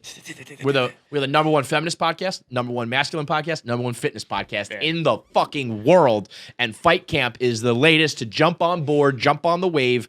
If you're new to boxing, they have a 12-week starter program. So that's what your boy will be doing. Feidelberg, he's got those heavy hands. He's ready to just jump into the expert level. Jared Crowder's gonna catch him too. The Fight Camp workouts are for free. You download the Fight Camp app and you can select your workout. They do high intensity interval training, which I know you're already kind of on board with, and it's fun. It's cool for kids, younger too. Like it's a fun work. It's not like a lame There was workout. one It's time I would kill to have this. I need to get this right now because it's just kind of one of those quarantine days where just things are getting to you, and I was sitting there with my family watching TV. This is a true story. I haven't told anybody this. Oh boy. And for a full hour, I fantasized about getting up from my chair and throwing it through French door windows just because I was so angry and so mad and just so sick of that day. If I had a Fight Camp, guess what? We got all that energy Just, out. I didn't throw the thing through the French door. Well, that's but good. That's good. Just so we're clear, I wanted to really, really bad. Fight Camp. It'll help you control your irrational rage. Yeah, exactly. Which it probably would. Yeah, Probably it would. would. Punch shit. I like punching shit. You know what I didn't realize too? I like punching shit that doesn't punch back even more. Yeah, hey, I'm gonna win this fight every single time. I did not realize. I mean, I realized that when you see a boxer or an MMA person fight and throw hands, that they are going to be quicker, faster, and more technical than you. I don't think I realized just how awful you look until I saw that Jameis Winston video. Oh yeah. Jameis Winston training, throwing, hitting the pads. Not that he's a professional boxer, but he is a professional athlete. He is a physical specimen, and he looked like a grandma punching. Yeah. So I'm thinking, well, how bad am I going to look during Fight Camp? I'll maybe show you a video of me after the 12-week program, not a minute before. Because if Jameis Winston looks like that, I mean, I can't even imagine what I look like. That's the irrational self-confidence that I just love to have one day. Because someone like Jameis Winston, he sees that. He saw it before he posted. He posted on his Instagram. It wasn't like the He trainer knew. took it. Yeah. He was like, yup, This nailed dope. it. Well, he also, I believe the other day, just recently said he's statistically one of the greatest quarterbacks of all time. Statistically speaking, he's got the same stats as Peyton Manning from year 1 through year 4, whatever. Did Peyton really throw 30? Though? He might be 29, I think. All right, well, maybe he's all right. Then Jameis, wait and see. Obviously it's ridiculous because it's completely different eras and stuff like that. Right. But the side by side comparison of Jameis and Peyton through the first 4 or 5, whatever it's been, is pretty staggeringly similar. Wow. That's crazy. Well, All right. Believe in Jameis and believe in KFC and Feidelberg as we learn how to fight using Fight Camp. You go to joinfightcamp.com/KFC and you can get 0% APR if you finance your Fight Camp kit. It's a limited time offer. You can try it for 30 days with a money back guarantee. So if you don't like it, you're not seeing results, you're not enjoying yourself, you don't think it's worth it, they will refund your money, no questions asked. Train like a fighter and turn your sweat into results. Try Fight Camp for 30 days by going to joinfightcamp.com/KFC. Didn't you throw a chair through a window before? Yeah. Yep. Yeah, you did. My mom, we were actually talking about that the other day. As a child. Yeah, my mom was talking about Right. when like the contractor came to like fix the window. She's like, so great. Richard didn't even ask what it was. What happened? He just looked up and went, take care of it. He probably knew. He was like, it was that weirdo fight. It was that weirdo John Henry. Yo, Kevin, John Henry, Nicholas, Brendan, gotta have credit for you, but I've been watching Space Force, and Ben Schwartz just looks exactly like Rowan to me. I don't know. Every time I see him, I just instantly think of Rowan. But it got me thinking. If you're a betting man, and let's say there's just like one Barstool personality that's confirmed to win an Oscar, like for sure gonna win it. Probably not Rowan because that actually could happen. I think he's actually probably a good actor. But anyway, who do you think it'd be? Thanks, Diva. Caleb. What I was gonna say is too, Caleb and Roan remind me very much of these aren't characters that interact very often on the show, but Caleb reminds me of Andy Dwyer or Chris Pratt playing Andy Dwyer, and then Roan reminds me of I see John Ralphio too. Yeah, I mean, I think when Caleb gets cooking, whether it was the Terrell Owens video way back in the day or that one time with that professor, remember that?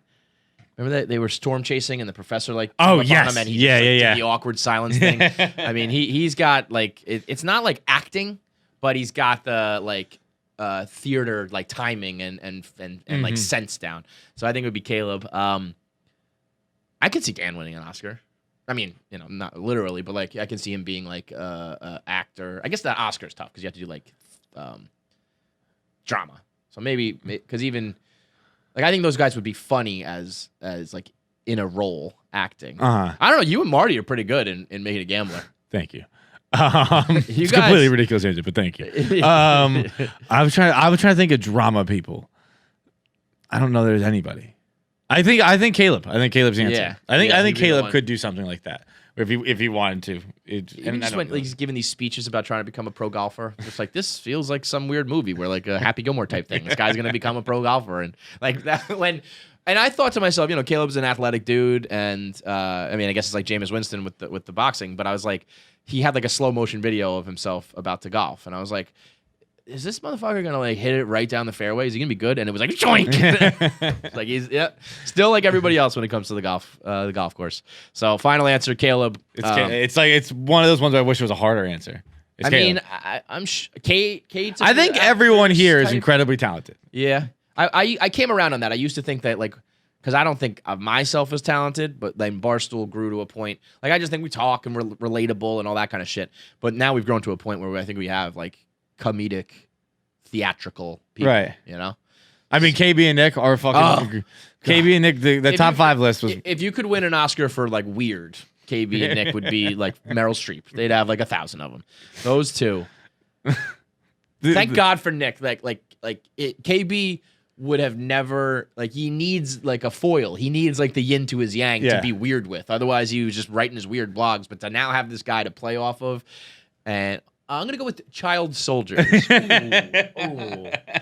That is, if you haven't seen the Anus, a new untold story top 5s, which is funny because it is Mount Rushmore's and we're doing top 5s and the Chicago guys do the snake drafts, and it's like every show has a variation of this, and they just completely mock it, and they do it in such a fucking hysterical way. So go check that out if you haven't seen it yet. Let's do our interviews for today. We will begin with Josh Gad. So Josh Gad came by to talk about his new cartoon, Central Park, and we chop it up talking about Frozen and Book of Mormon and all the like unbelievable things that he's done. National debate scholar. That's right. No one gets laid like a debater, I believe. Nobody. What he said? The old adage. So one of our best interviews with one of our best interviewees we've ever had. So it's brought to you by Miller Lite.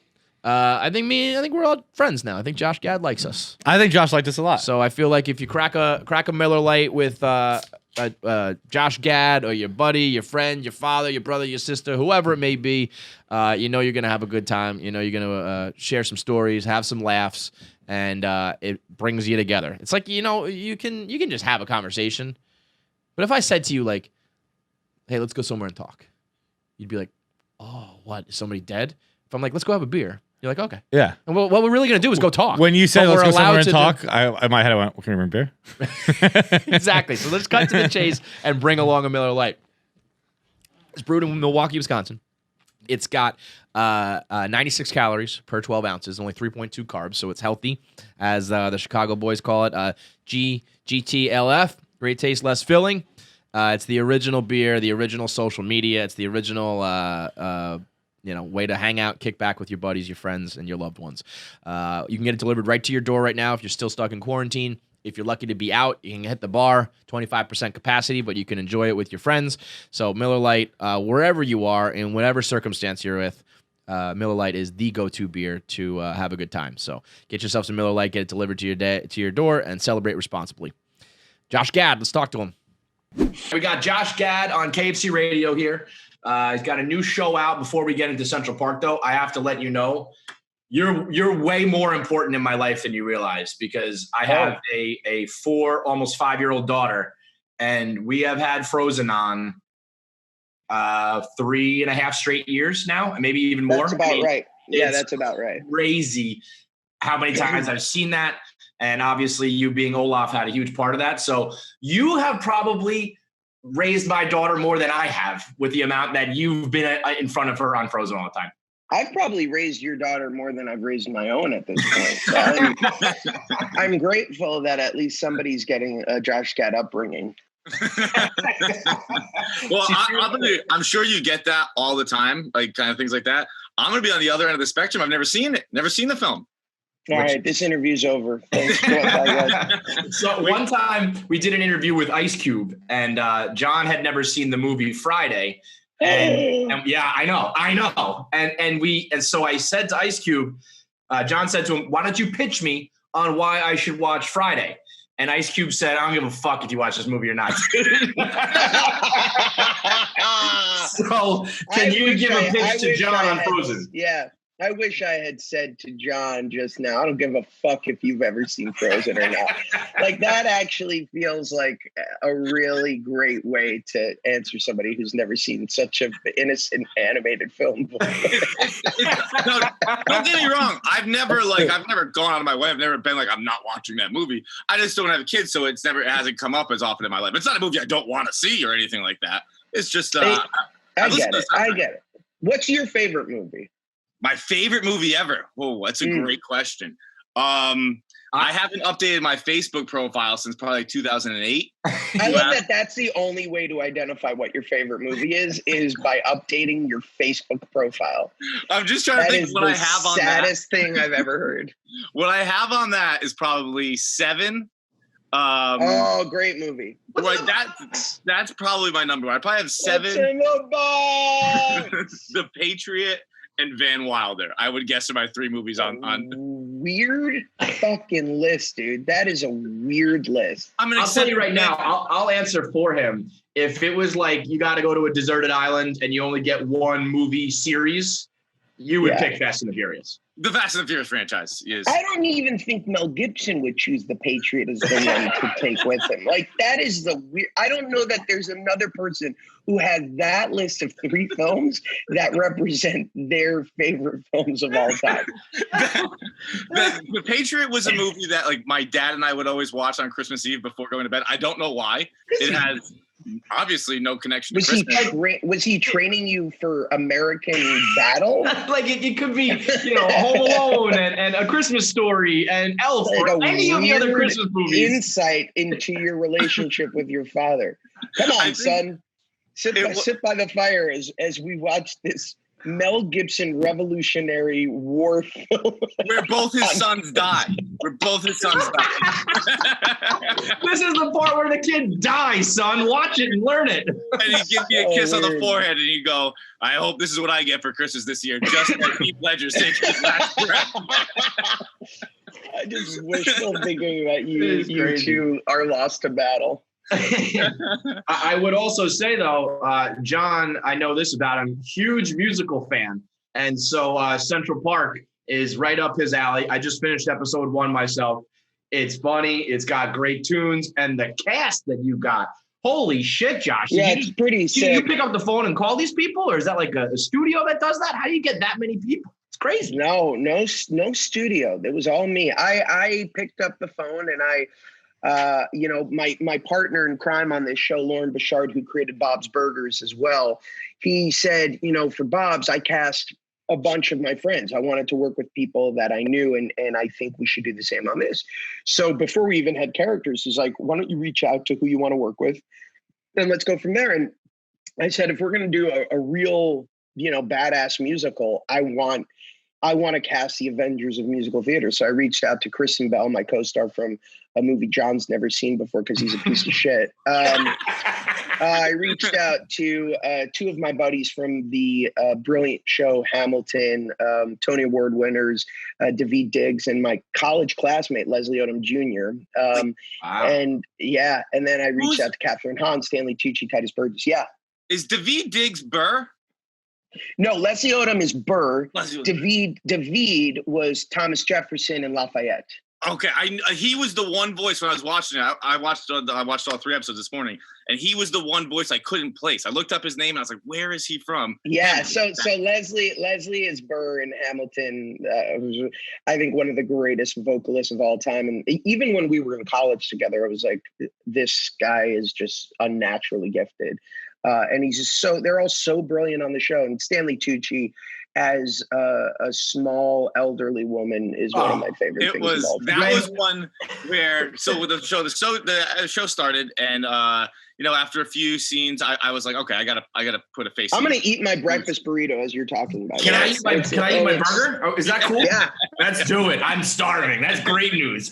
And I was looking up. I went to IMDb and I was looking at the cast and I saw Stanley Tucci, and I was like, okay, I haven't heard his voice. Yeah. I know Stanley's voice. And when it came on with a short elderly woman looking through a telescope, I believe it's his first scene on. I was like, this is perfect. When he or she, the character, says whales, they think they're so big. In stitches, man. That's such a great line. It's really well. So how do you you're like the creator. Are you writing this dialogue and you write the music and the plot and everything? No. So for the first episode, yes, Lauren Nora Smith and I wrote it, the very first episode, and then sort of become, along with Lauren and Nora, the sort of like overseer of what's going on. And we have 2 brilliant showrunners, Sanjay and Halstead, who do the heavy lifting on the show, as well as the most incredible composer lyricist that I've ever met. Primarily these 2 young ladies who I had met doing Olaf's Frozen Adventure. John, Olaf is a character in Frozen, and he goes on a Frozen adventure in a short film that he does. And so can I redeem myself with that? One of my favorite movies, Wedding Ringer. So I'm not out on Josh. I love the Wedding Ringer. Love it. Did you ever see Book of Mormon?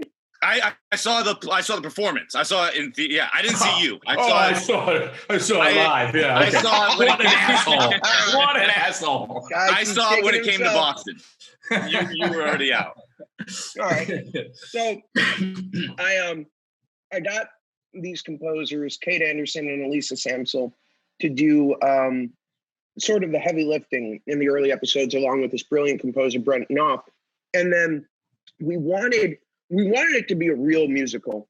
And so we wanted it to have a diversity of sound. So we started reaching out to a bunch of incredible guest composers to come and add to the amazing spectrum of songs we had. So we got Sarah Bareilles, Cyndi Lauper, Anthony Hamilton, David Diggs actually writes a song, Rafael Casal, Amy Mann. The list goes on, and it's just been so amazing to for the past 2 years be working on something you're so passionate about and see the fruits of your labor hit in such a big way. And frankly, it's a dark, awful, shitty world right now, and people are really are like writing me in droves about how much joy this show is giving them. So that's all you can hope for right now. There's something too about the animated wave, I feel like, is a big one right now. And cartoons, it's easy. Everybody can watch it, young, old. You can make crazy shit happen because it's not bound by reality. So it's true. It's a good time for it. It's true, and I feel like we're in sort of the like second golden age of TV animation right now, and I'm thrilled,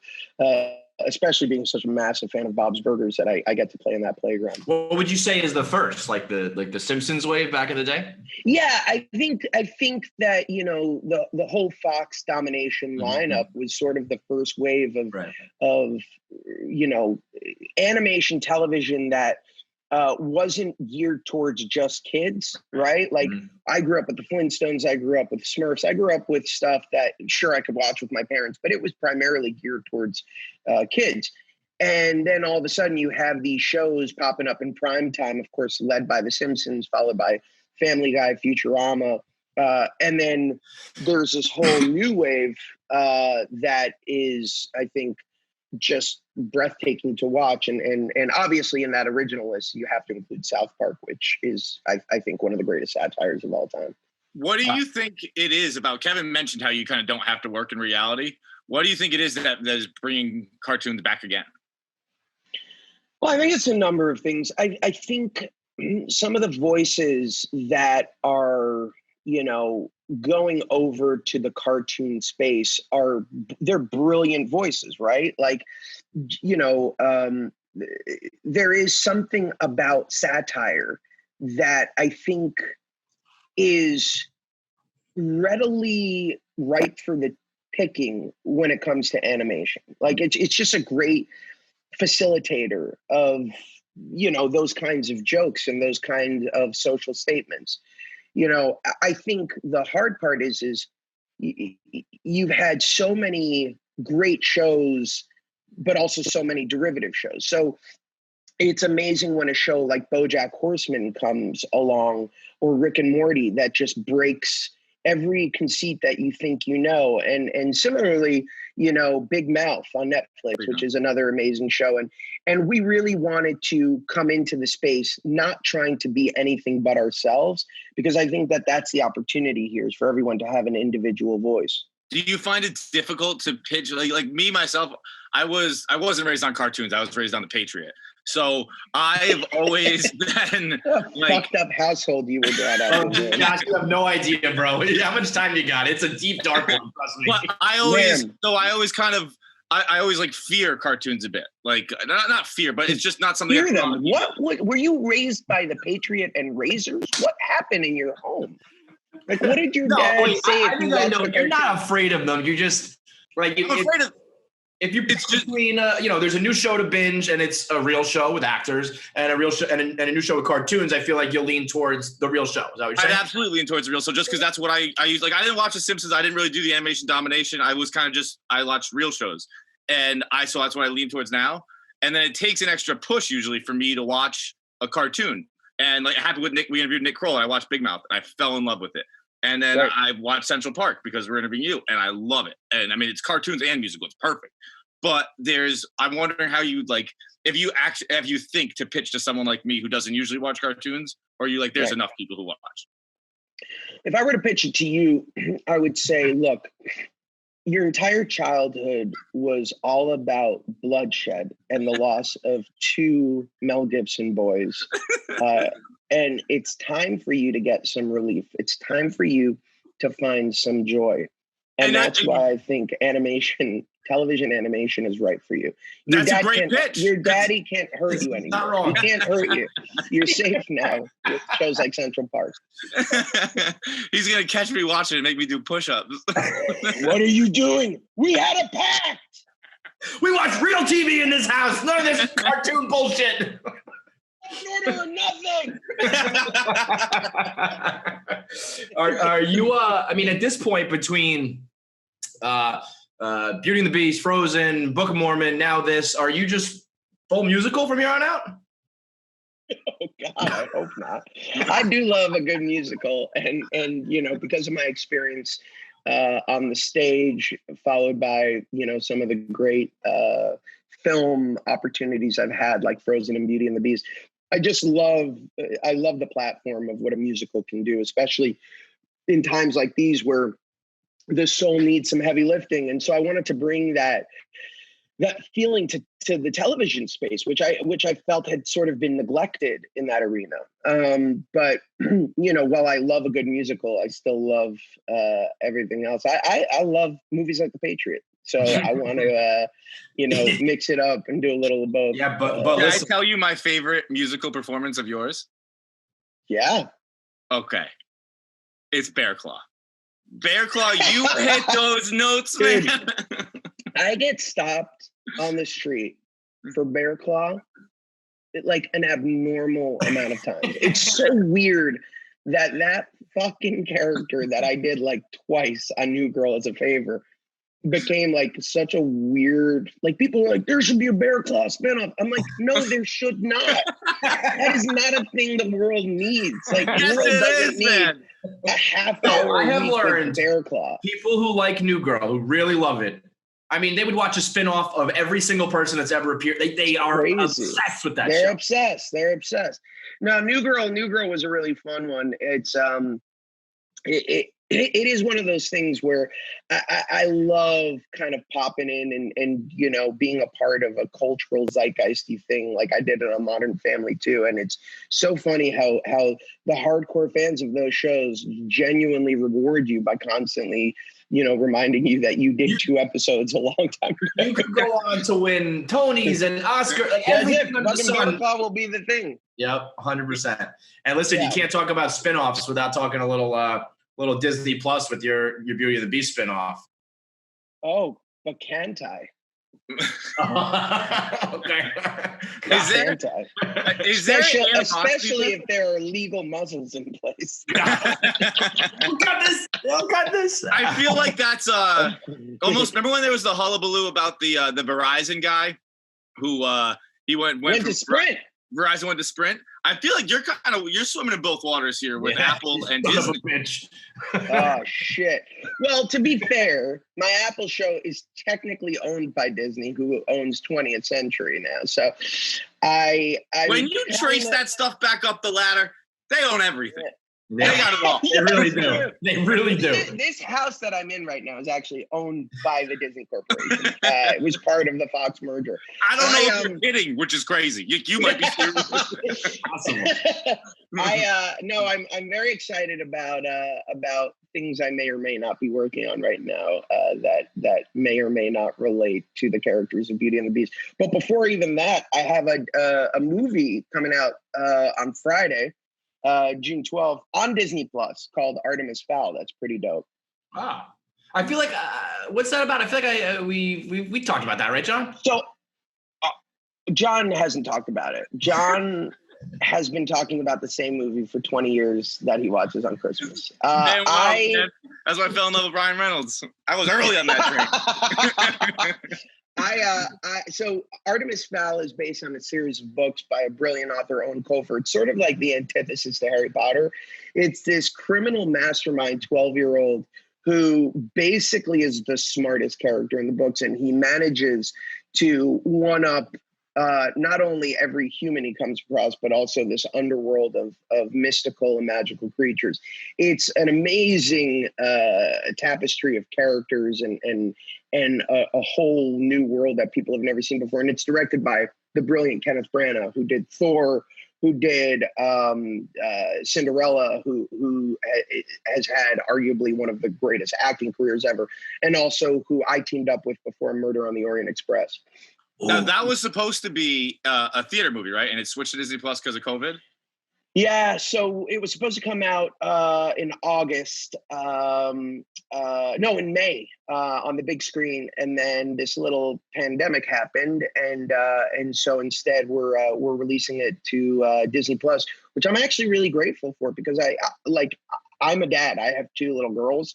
We need shit to watch right now, and having seen this movie, I can't wait to watch it with them. I also feel like I don't know the financial implications, but like nowadays, I feel like TV and binging and streaming services are almost like king in a way. Like I don't think it's like a lesser than to be like we're putting it on Disney Plus instead of the theater. Maybe financially, but I think for viewers, it's like fuck yeah, this is awesome. I completely agree. I mean, I'm going to be honest with you. I have watched way more on my TV, given the circumstances at hand, than I have in a theater over the last 2 years. You know, I think it's a matter of convenience. It's a matter of right now the world needing escapism, and without the opportunity to go see movies in a communal space.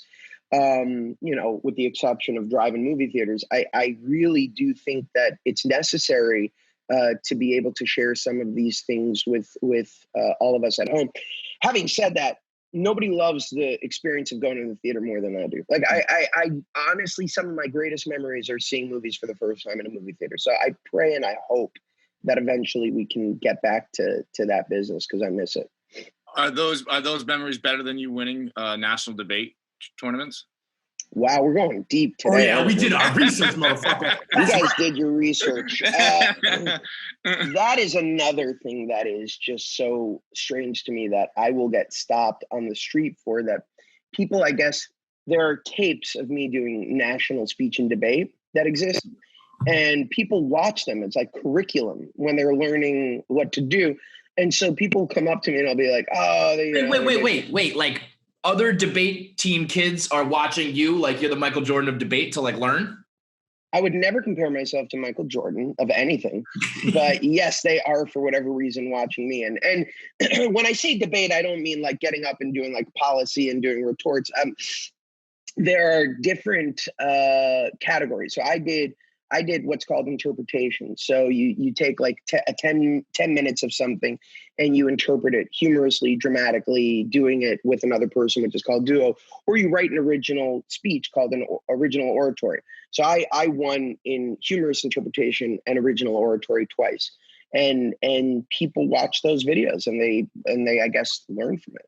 So that's a much different thing than I was thinking. I was thinking you argued actual policy. And I was thinking, what I know of Debate Club, I learned from movies and things like that, where kind of you make someone take the opposite side. And then I was just thinking how awful it would be like if you had to take the opposite side of like Second Amendment rights and you're sitting there on a high school stage arguing that. And then like that comes back to bite you 30 years later. I never did that. I wish I had. I think it would have prepared me for the world of social media. I was just going to say, it's a very valuable skill in the world right now. I wish I was on the debate team my whole life too. No kidding. I really think that speech and debate couldn't be a better tool for so many kids to have, because it refines not only your thinking skills, but your critical thinking skills, and allows you to really have a competitive spirit in a way that challenges you, that I think makes you and prepares you for the real world. And you also get laid a ton, right? All the time. There's the old saying. There is no old saying, actually. It's just a brand new saying that I'm coming up with. But nobody gets laid as much as a debater. That's that old chestnut. Ben Shapiro keeps saying. I do have a question. You mentioned social media, and I think you just did something very heroic. So one, I want to know how it went, and two, can you help me do it? You took a couple days off. I did. You are a hero. It's like first responders and Josh. How long? Again, not quite an accurate. We don't make accurate descriptions here. Not quite an accurate assessment of what I do, but yes. But I think it's incredibly difficult. I don't understand. I would love to be able to do it, Did you delete the apps or just not use them? No, I did. I took I signed out. I logged out on my phone, and you know, my whole my relationship with Twitter is based on my relationship with my phone. And you know, I just found myself constantly scrolling and commenting, and it just felt like I was in a dark tunnel, especially last week. And I just needed oxygen. Like I needed to just breathe, you know, in the moment, and not have to contend with people that I think get a thrill out of just being contrarian for the sake of being contrarian, or just being fucking assholes. Yeah, I was And saying, like, that's more it. Yeah. and like I just don't need to give those people oxygen. Like I really don't. Like I don't need to fuel that bullshit fire. And you know, what I try to do in my career, what I try to do in my life, is I try to bring hope and joy to the world. I really do. Like sometimes I succeed, sometimes I fail. But I also think that I've got enough experience in my 39 years on this planet and enough insight to know right from wrong. And when I have to debate right from wrong, and the wrong just keeps thinking they're getting it right, that's when I just break down and I'm like, I can't do this. I just like, God bless you, peace be with you. I can't fucking be complicit in stupidity. But did you were gone for 4 days or so, right? Did you? Yeah, I was notice gone for about 5. I was gone for about 5 days, and you know, probably if I didn't have, you know, you also have to remember my social media is a platform for primarily for my business ventures. Like I need to communicate to my audience what it is that I have coming out and what it is I'm doing. And if I didn't have a movie coming out this week, I probably would have taken longer time away, just because I would recommend it to everyone. It's cathartic. It really is. Like, you need that break for your mental health. See, I convinced myself, I think like any addict, that like if I stopped, it wouldn't change anything. So like it does.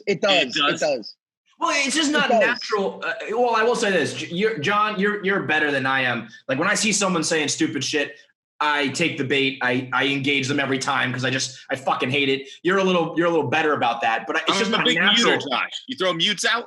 Yeah, big time mute. I throw mutes out all the time. I also used to philosophically not believe in blocks, but I've been fucking blocking like Mr. Miyagi lately. Like I am getting those up and out. You're not, because I'm with you. Like I never like to block because I think it's like giving them ammo or a sign of weakness, but you just flip the switch and you like it now? I flip the switch because there's so much bullshit. There are so many bots. There are so many people out there who are just like, I feel badly. I'm like, get a fucking job or a life. Why are you, if you don't agree with me, why are you taking so much time out of your life to constantly tell me you don't agree with me? Just don't look at what I'm telling you. Like if that's the case. And nobody loves a good critical debate more than I do. I love to be challenged. I love to learn. I love to hear different perspectives. What I hate is when people assume they're an expert in any given arena without any expertise. For instance, I have a real fucking problem with people coming on my platform and telling me why global warming doesn't exist because it's cold outside for one day. Do your research. Do your fucking research, and then we can have a critical debate.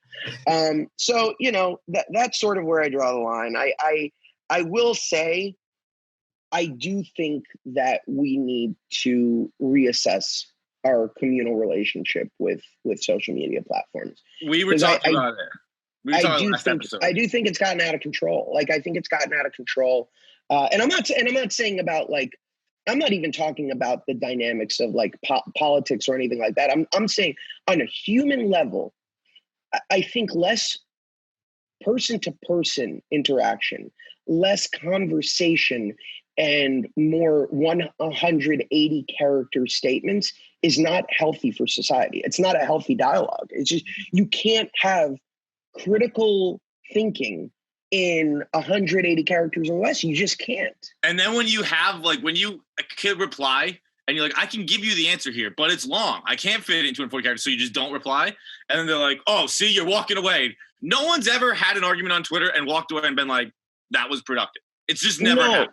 No, and I do think it's not coincidental that politics in general have gotten more and more toxic with the rise of social media. Like it's just, we used to be able to have common ground. We used to be able to actually walk across the aisle and have dialogue and have conversations. And even our politicians, I think, have gotten the same disease we all have, which is we can no longer find common ground because you're either right or wrong. Because that's all that this allows you to be, right or wrong, right? Like there is no middle ground.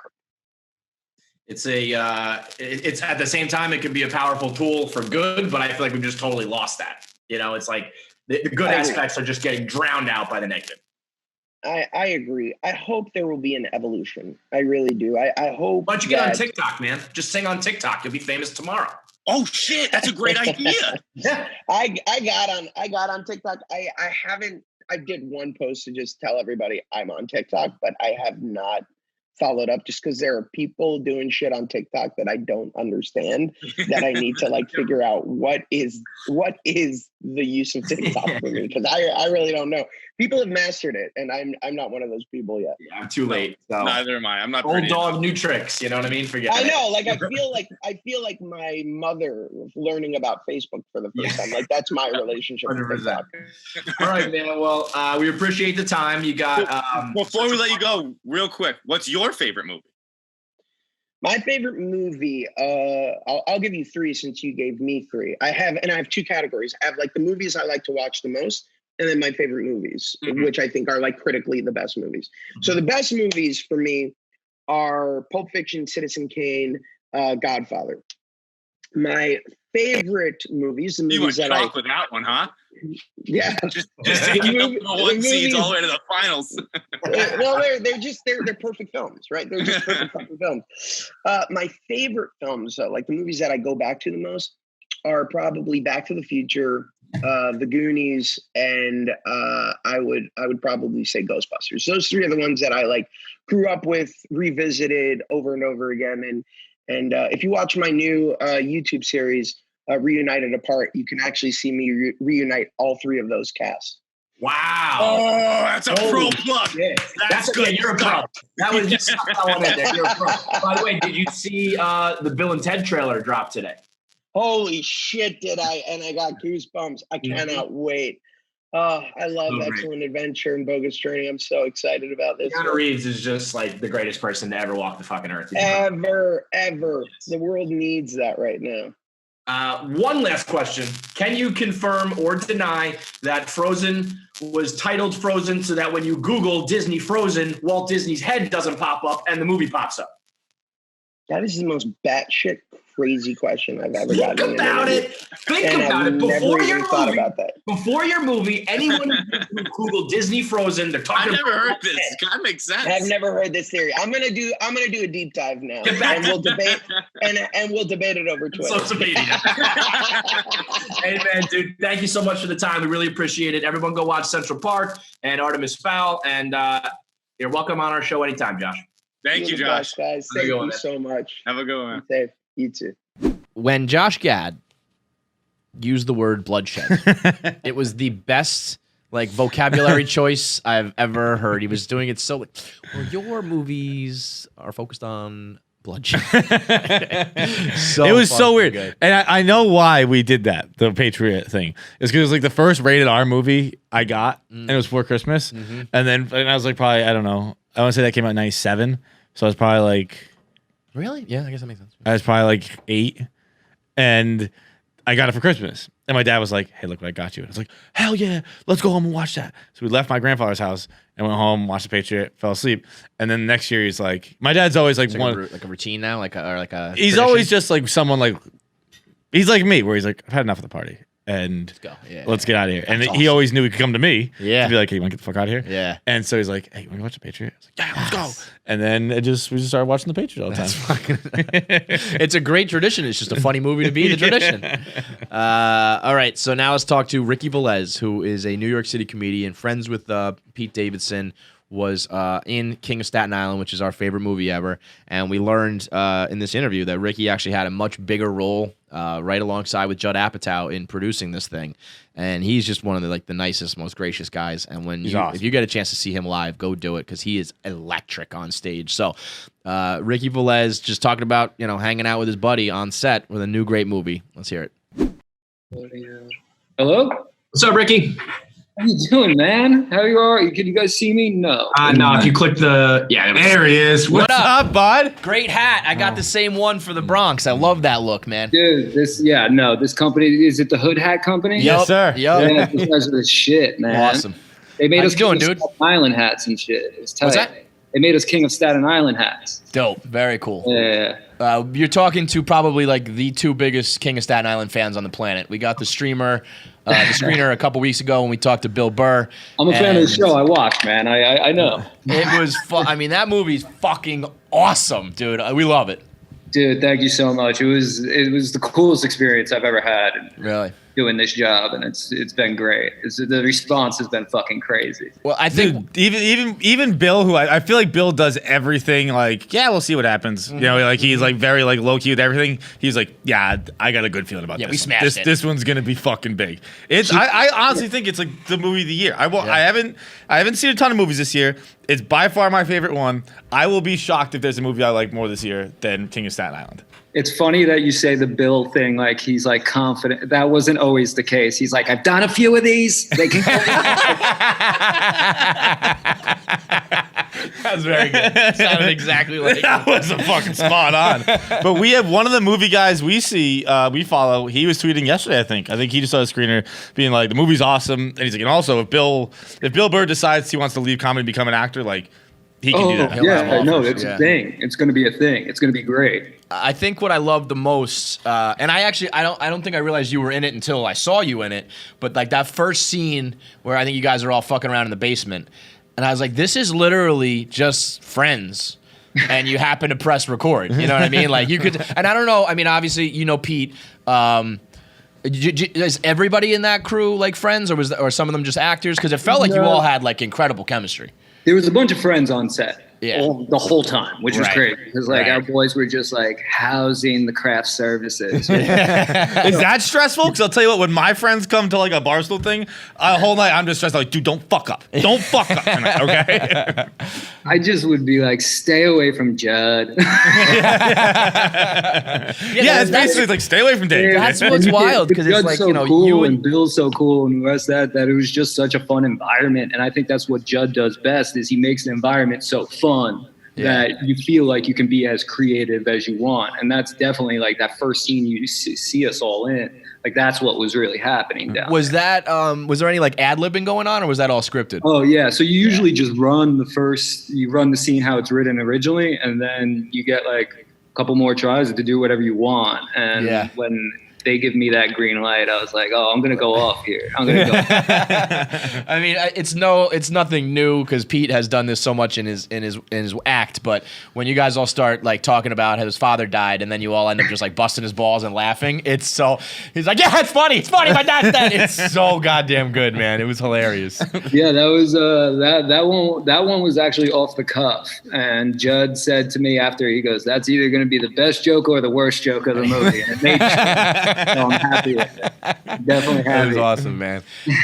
Was this like, I would imagine, like your biggest movie experience so far? Yeah, absolutely, man. I was on the nightly show with Larry Wilmore for a few years, and then I made my own thing that didn't go to air, and then I was just doing stand-up, traveling. I was on the road with Aziz and Mulaney and Pete, so I was staying very busy. Yeah. And then that's a pretty good fucking crew right there, huh? Oh, those are the homies, man. Aziz, my guy, dude. He made what me. What do Pete and John talk about? Pardon? What do Pete and John talk about? John is awesome, man. Like he's just one of us. John is so fun, dude. Well, that's I guess I forgot that he was an alcoholic in high school, right? But like he's so buttoned up that I just like when you see them together, it's people two always very think different he's people. a clean comic. People always think he's a clean comic, and it's like, no, he just wears a suit. Like, Right. He just dresses up. That's it. Was there a time when he was clean? Because I remember in his new one, is it Kid Gorgeous, the newest one? I forget. But like he's dropping fucks not a lot, but more noticeably. Like I don't like New in Town. I don't remember him saying fuck or anything like that. But the one at Radio City, I was like, oh, he's hitting fuck hard this time. Yeah. John's the man, dude. He's. I feel smarter just hanging out with him. Like I feel smarter just looking at him. I was just telling him I came to I think it was Caroline's. I saw Pete. Pete was friendly with Barstool for a little bit. He invited us to a show, and you were on stage that night. And I swear to God, man, I remember thinking like, this is the funniest motherfucker I've ever seen in my life. You dude, absolutely thank you so slayed. much. That's fucking dope. You are something special on stage, and I feel like it's. I don't know if it's like a New York thing or you're a city guy or whatever, but it was just like I get this guy. I understand what the fuck he's talking about. Man, the stand-up's given me everything, and it's really crazy because like I started when I was young. I did theater for so long, so like I wanted to act for so long, but when I was like, I'm gonna do stand-up, and I kind of pushed acting to the side, and then like Larry Wilmore saw me, so I got the show. Then Judd saw me, so I got the movie. Like, so it's just like it's opened up so much more shit for me, which has been amazing. Let's hang on to that Judd Apatow. Let's ride that wave, bro. Dude, that guy's a man, dude. Yeah. So sick. I mean, his roster, his resume. It's literally a joke when you see how many movies he either produced or directed or wrote or whatever. It's comical. He's and the other thing is he's like just the nicest guy in the world, which is sick. Like he's just easy to be around.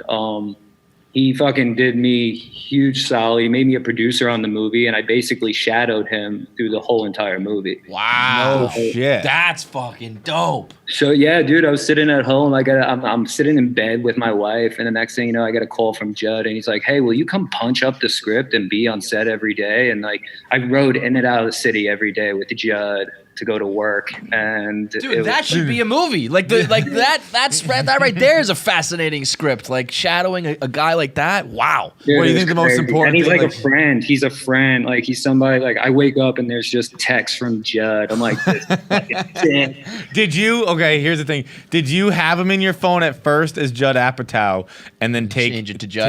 Take like Judd out when you became friends? I don't save people's number. What does that mean? I don't save people's numbers, so God forbid my phone gets lost. You don't know who I was having that text with. So if I open your messages, it's just a string of numbers? Basically, yeah. And I actually just doubled up on the phones recently. I mean, that's pretty smart. It's very smart. Protecting your friends, but also if you need to text someone and you don't have an active text with them, do you just have to know their number, or you just don't talk to them? Figure it out, man. You look for clues. Yeah. See, I have the exact opposite thing I do, and a very similar thing I do, where I just have my phone delete everything. Every 30 days, my phone deletes. Ooh, is that an app you can get? Yeah, for text. It's not an app. It's a feature on the iPhone. It's just a feature. Yeah, every 30 days, all my texts delete. Oh, that's weird. I didn't know about that at all. But I delete last names once we become friends in case someone steals my phone, and they'll be like, "Oh shit." Like, he's just friends with this guy. Yeah. Like, he doesn't have... He's just pals with Judd Apatow. This isn't like a work connection. Like, I want him to know he stole a good phone. If I just put in like, J-Man. What's up, J-Dog? This is my buddy. I've done those before, but then they're just so obvious. Yeah. It's like, everybody knows who PD in my phone is. What was there... I mean, that's got to be a pretty big honor. Like, did you think that Judd, like, just kind of saw... what you brought to the table and was like, this guy should be a producer? I think on top of it, he knew that I know Pete's story. Me and Pete been friends for a minute, dog. I've known him for 10 years. My kid was born on 9/11. He's my son's godfather. Like his mom is at my house. Like we are very, very close. And Judd just knew, like, the day I auditioned with Judd, that night I had to go do shows with him. So I was like, well, thank God this went well. So he had to see me stand up. And it's funny because like before that, working with his company, I was on Crashing for like 2 seconds. Pete Holmes goes, "I like your shirt," and that was it. Like I went from the guy that like wasted his day in a trailer to the guy that was like walking with him, being with him. Yo, that's like how it goes though, right? It's like you might have walked away from Crashing that day being like, what a fucking waste. And it's Dude, like that changed your life 100%. forever. I was hurt. I was like hurt. I like hurt my ego hard. And then like 2 years later, I like get to go hang out at Judd's house. Like it's tight, dude. He's Crazy. Yeah, man. Like, it's so sick. So I just feel really lucky, man. And Judd, me and him are still working on other things together. We're gonna be announcing shortly some stuff, and he's just a fucking man, dude. And I mean, everybody on set had that feeling though. Like even Burr, I didn't know Burr before. So like getting to work with him on this level on the first thing was incredible. What was your level of intimidation like with Bill? Because I'll tell you what, we probably interviewed him 5 times now. I'm still terrified every single time. Terrified of talking to Bill Burr. You can't like compliment him too much. If you try to bust his balls, he'll fucking roast you. I mean, I'm always like, I don't know what to say to Bill. Dude, we tried to give him a T-shirt, and he's like, "Get the fuck out of here!" Yeah. Like, I fucking like you guys. I don't need fucking presents to do your thing. I thought he would have been taller. I was like, I'm taller than Bill Burr. Fuck. So how does the whole movie come about? Like, have you guys always been shopping this idea of like, yo, Pete, your story's like fucking wild. It's one that could be on the big screen, and like Judd hears it, or what? How's that come about? Well, I mean, Pete's one of the more interesting people I've ever met, and I think he's very misunderstood. So that like helped. It's like explaining what people don't understand about it, and I think it was just. I wasn't involved at the beginning. I really wasn't. I was only written in as the part I was. Like that was written with me in mind, but I wasn't promised it because Universal and Judd had the final say. Right. So I just got put on board, and the minute Judd was like, "I want you to come in. I want you to punch this up. I want you to do this, do that," and I was like, "Let me take it all in, just all of it, and eat it all up." And I mean, it was a long fucking summer. It was definitely a long summer, but it was the coolest thing I've ever had done. Like, it was just sick. And it was just to be a part of it. And you guys seen it. You guys love it. And thank you for loving it. But that's a fucking special. Thanks for making it good. Yeah, no, like, honestly, that, like, personal preference. Some people like it, some people don't. But it's just a type of movie that's, like, it's different. Like, it's a real story, obviously, based on, and it just feels like a really genuine movie. Judd did things in that movie, like even like Buscemi, dude. Like you've never seen him play that role of like the guy people lean on. Like he was like the normal calm guy instead of like the maniac man. Dude, he was. What was he like? Because I think maybe after it was after I saw the movie, there was an expose or whatever the fuck the fancy word you want to call it is on Buscemi and GQ, and it was just like how he's just like the coolest fucking guy in the world, and like they were talking about like.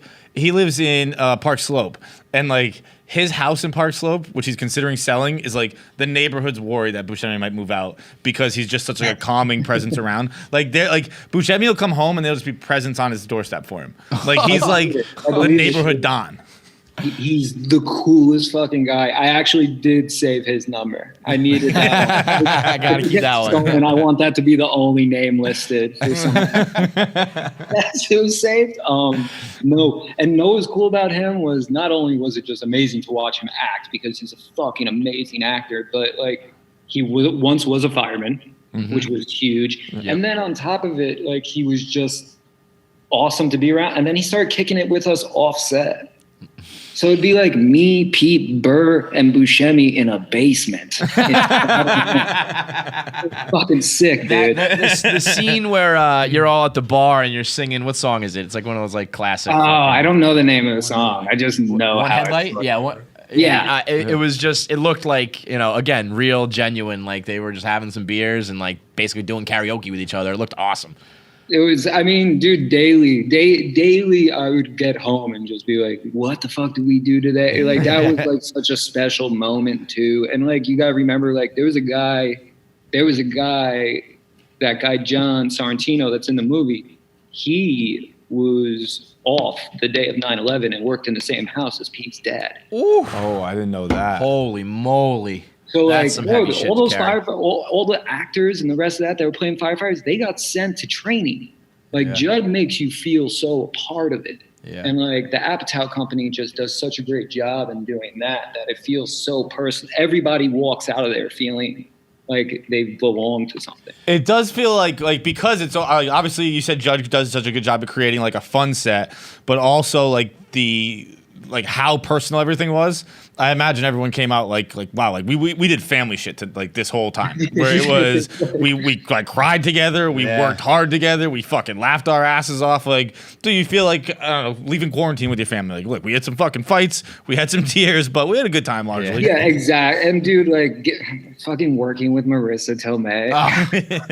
That's outrageous. We were talking to Bill about Dude, that. I love how genuinely like surprised you get every name you say. You're like, what, dude? It cracks me the fuck up. It's so funny. Like, it's like, for Bill Burr to have. He used to drive around my '98 Honda Accord with like $30 in our pockets, splitting it for gas and weed. Like this.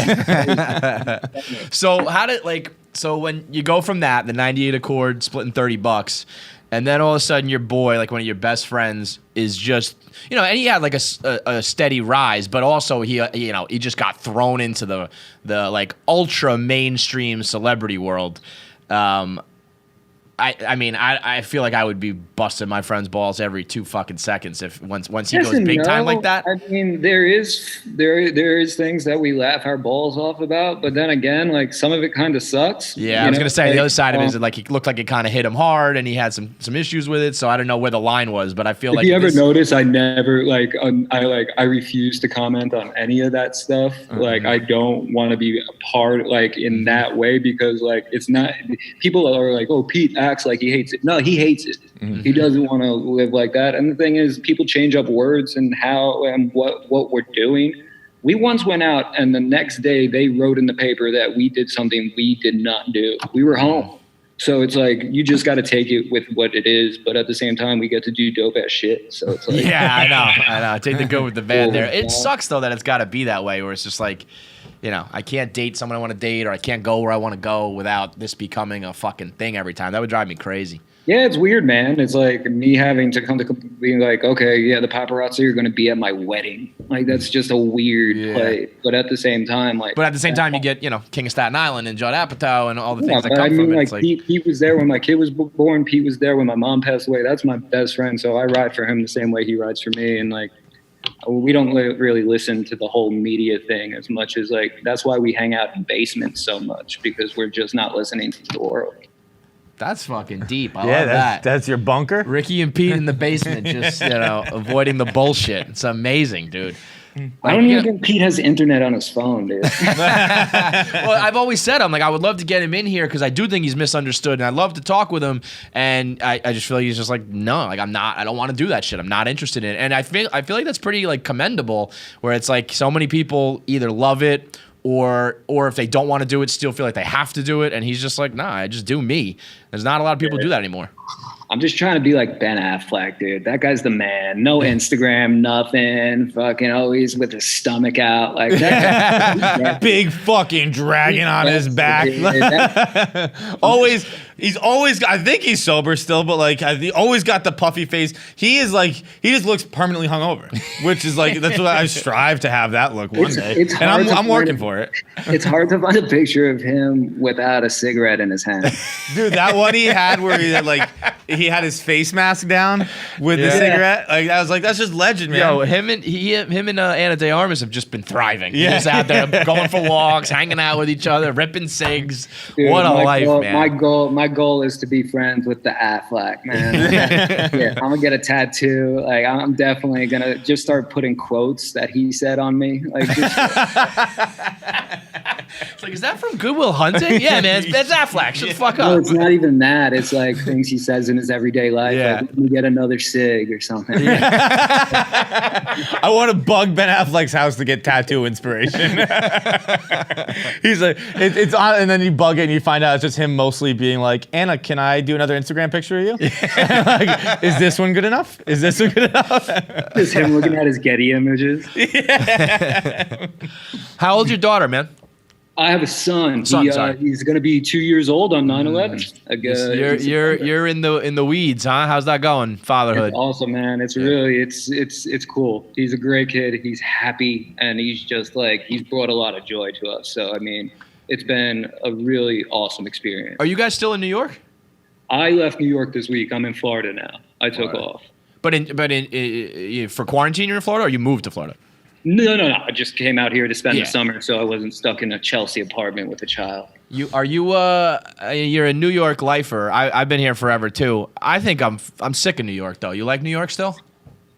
This quarantine kind of made it like not as appealing as I loved it. Like, I mean, I'm like, it's getting hard to like defend why I'm here. It's like, it's expensive, it's dirty, it's crowded, it's a fucking epicenter for disease, and you can do your job from anywhere now. But I don't know. I mean, my whole life's here. I ain't going to. It's just so different now. Like, how many times I go on stage and I'm like, yo, who's a local? Like, who's born and raised here? And nobody claps. Really? And it's like, and it's gentrification. And it's just like, that shit's weird as fuck too. They just go into poor neighborhoods and make you drink out of jars at bars. Like, it's fucking weird. I don't understand it. And it's just, I mean, it's weird, man. New York has definitely taken a huge change in the last couple of years. No doubt. But I mean, it's still the best for stand-up. So I was going to say, I mean, the only thing is I'll be there, and the minute those stages open, I'll be back on. Are you dying without it?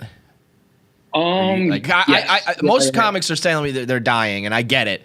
But I also feel like, you know, you're on the road so much. You go up like 6 nights a week. Is there any part of you that was like, it's a welcome break?